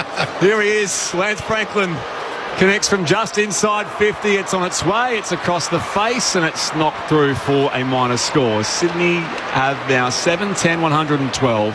The Giants 13-13-91, 25 gone in the final term here on Grandstand AFL. Great job, Phil Davis, today. Been outstanding. He's back to full health and shows you what a quality defender. When they get Nick Haynes back there, it's a big out for the Giants. They'll be better. The Giants go up the middle. Can they affect a turnover and try kick another one to make this one really interesting? There is Braden Campbell underneath it. He's able to lock it up in the centre of Stadium Australia. 20 points the margin. 17-10, 112 Sydney. 13-13, 91 the Giants. The Swans win the clearance crucially. But he's out to meet it. Can't collect it. Davis is with him. They soccer it forward, though, Sydney, inside attack. McDonald's trying to get back. Lockie Keefe is there. McDonald wraps up Iden. It bounces free. Goulden. He's well tackled. Florent is able to wrap up a Giant, and they lock it in, Sydney. Davis again outstanding in that contest with Franklin.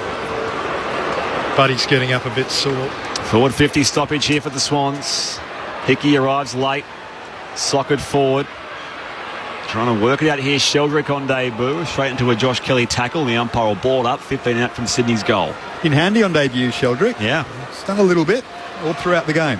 Their first round pick last year for the Swans. Made from Claremont over there in WA. And now he's got the footy again, being tackled not far away from the sticks. Yeah, he looks like he knows how to find the footy, Angus, and very strong, ready-made body. Hickey takes it out of the ruck, snaps it on his right foot, but it won't quite have the distance, and Isaac Cumming is able to mark in front of the goals. They have to get it moving quickly, the Giants. They do that now at right half-back. They found Whitfield there. A little bit quiet by his standards, Lockie Whitfield. Goes up to the wing, and Callum Mills does well to get in front of Davis and punch it over for a boundary throw-in on the outer wing. Yeah, Garby, I was thinking the same thing. I was just watching in the second quarter, and Errol Goulding can run, and this boy knows where to get the ball, and he's gone with Whitfield, and he's made him really accountable and had to work his backside off to chase Errol, who does work very hard up and down the ground, which has limited his impact in this game. Swans by 21. Throwing out of side. Florent clamouring for it.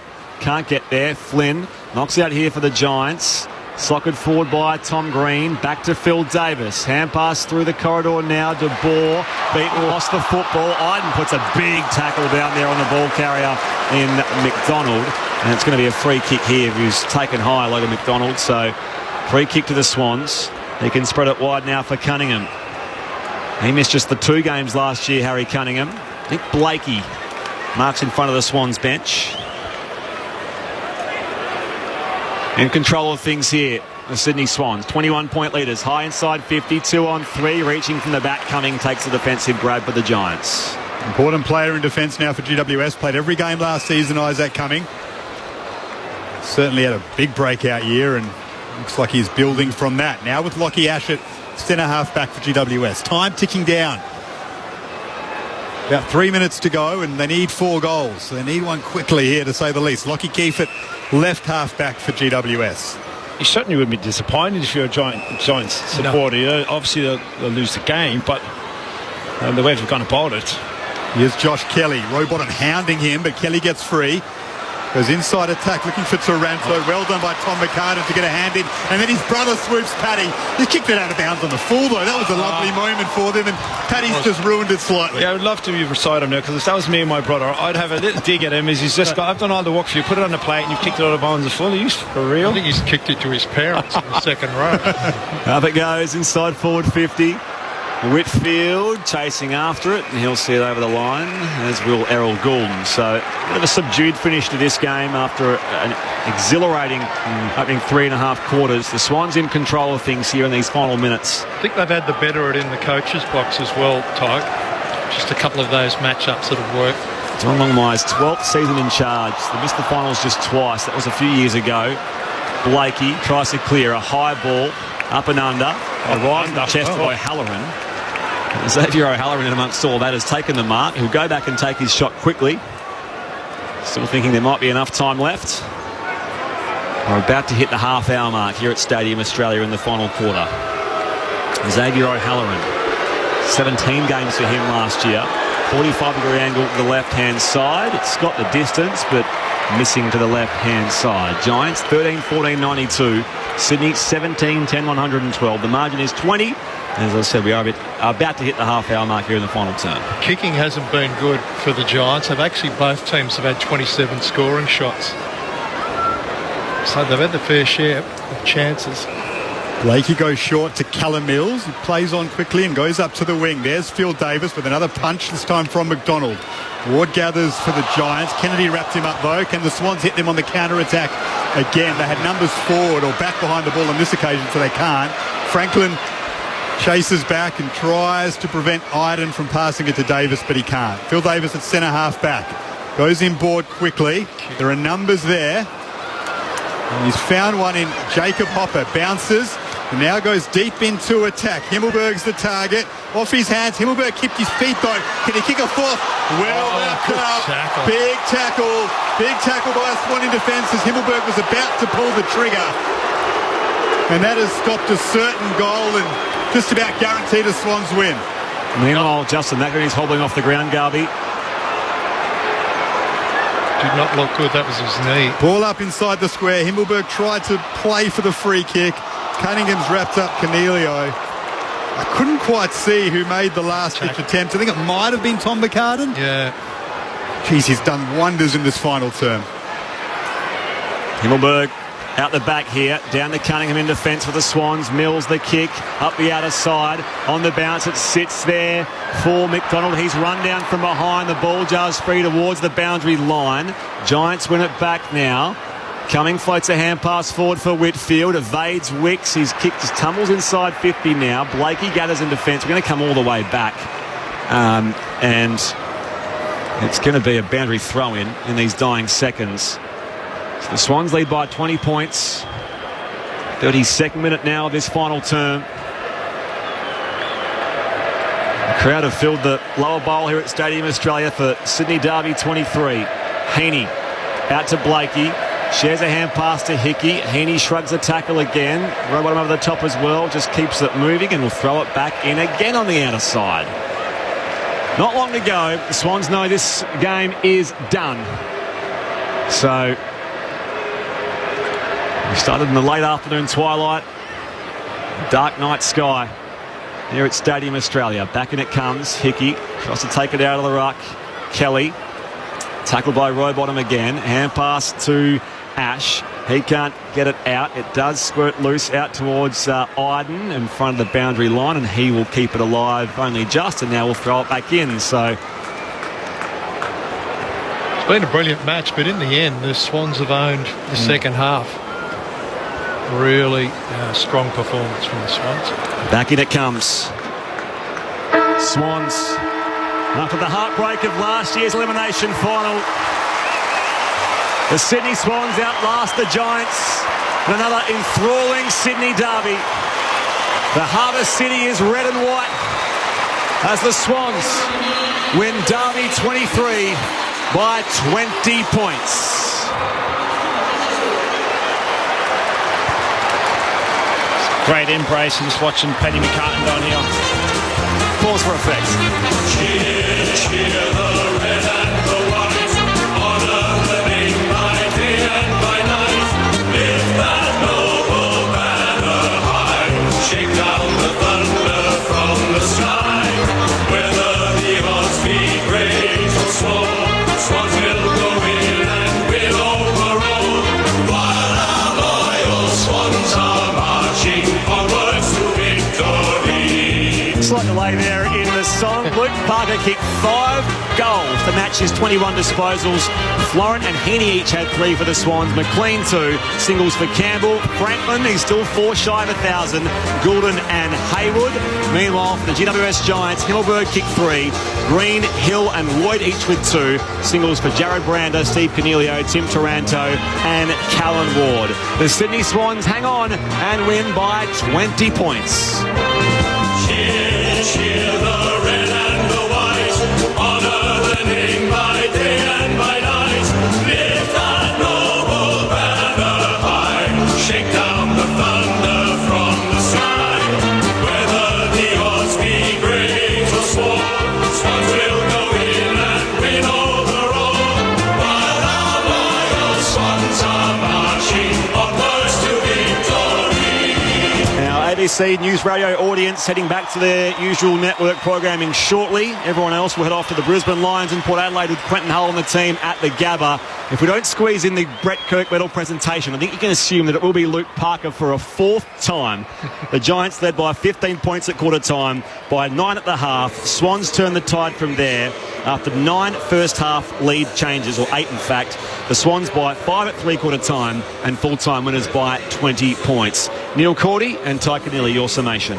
Well, we came here to see Spriggy, to see Buddy kick his 1,000th goal, and it turned out the Swans won. But if you had told me that he was only going to score one goal and they were going to win as comfortably as they did in the end, I would have been very surprised.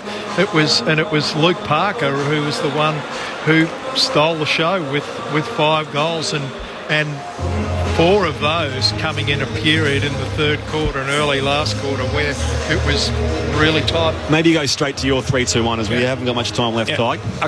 And just on that, Franklin would be happier for the win than 1,000 goals. That's the personality that he is. Absolutely right. Yeah, I think just Tom Green's effort in the first half, certainly, and halfway through the third quarter, it was almost like when he died out of the game. It was like the Giants died out of the game, and so he'll get 1 vote. Tom Green, he was special, 31 disposals and 2 goals. He's a young midfielder, was fantastic. 2 votes going to go to Oliver Florent. His impact with 20 disposals, but his efficiency with the ball, and obviously kicked 3 goals, 2 spectacular goals, and the 3 votes, of course, for Luke Parker, who's played majority of the second half as a forward, 21 disposals and 5 goals, but his ability to create something out of nothing and just keep on Luke Parker, it's just incredible. We'll try and get some reaction post-game from Sophie Clapham downstairs and bring that to you later on at some stage for those on the Grandstand AFL network later on. But we are heading off very shortly in different directions, but the fun continues at the Gabba for the Brisbane Lions and Port. We did see Justin McInerney coming off the ground there in serious discomfort with some sort of leg injury, so hopefully, fingers crossed, he's okay. The presentation of the breakfast medal not too far away. Well, it's actually the Lifeline Cup, and the CEO of the Lifeline is Colin Seary, who actually was the CEO of the Swans in 2003, and had a big impact in the change of the whole football club and everything that happened with Andrew Ireland appointment and, of course, Paul Roos. It's good to see Colin on there. Yeah, great. So we'll have the Lifeline Cup going the Sydney Swans way. So for the first time, not just the Derby Cup or the Battle of the Bridge, as we sort of call it colloquially sometimes, it will be going the way of the Sydney Swans for a 14th occasion overall, the head-to-head, 14 to the Swans, 9 for the Giants. Off very shortly here from Stadium Australia, the Giants next week away to Richmond at the MCG. That's on Sunday, Arvo, while Sydney host Geelong at the SCG Friday night. That will be massive. Lance Franklin needs 4. The Cats smashed Essendon by 66 points at the MCG earlier today. That will be full grandstands at the SCG next Friday, surely. It will, he's going to have a job in front of him the way the Cats are playing as well. It's no gimme 4. I would have liked to have seen at least get 3. Neil Cordy. It might be around 3. Neil Cordy, thank you very much for your time. As a nice one, not only appearance on Grandstand AFL. Tyke and Illy, as always, we'll see you next week. Thanks to Joel, our tech, and to Jonesy in the studio as well. To you, most importantly, for your company, News Radio through New South Wales ACT, heading back to usual programming. But the fun continues on the opening round of this AFL season. The Brisbane Lions and Port Adelaide up next at the Gabba. Here it was the Swans by 20.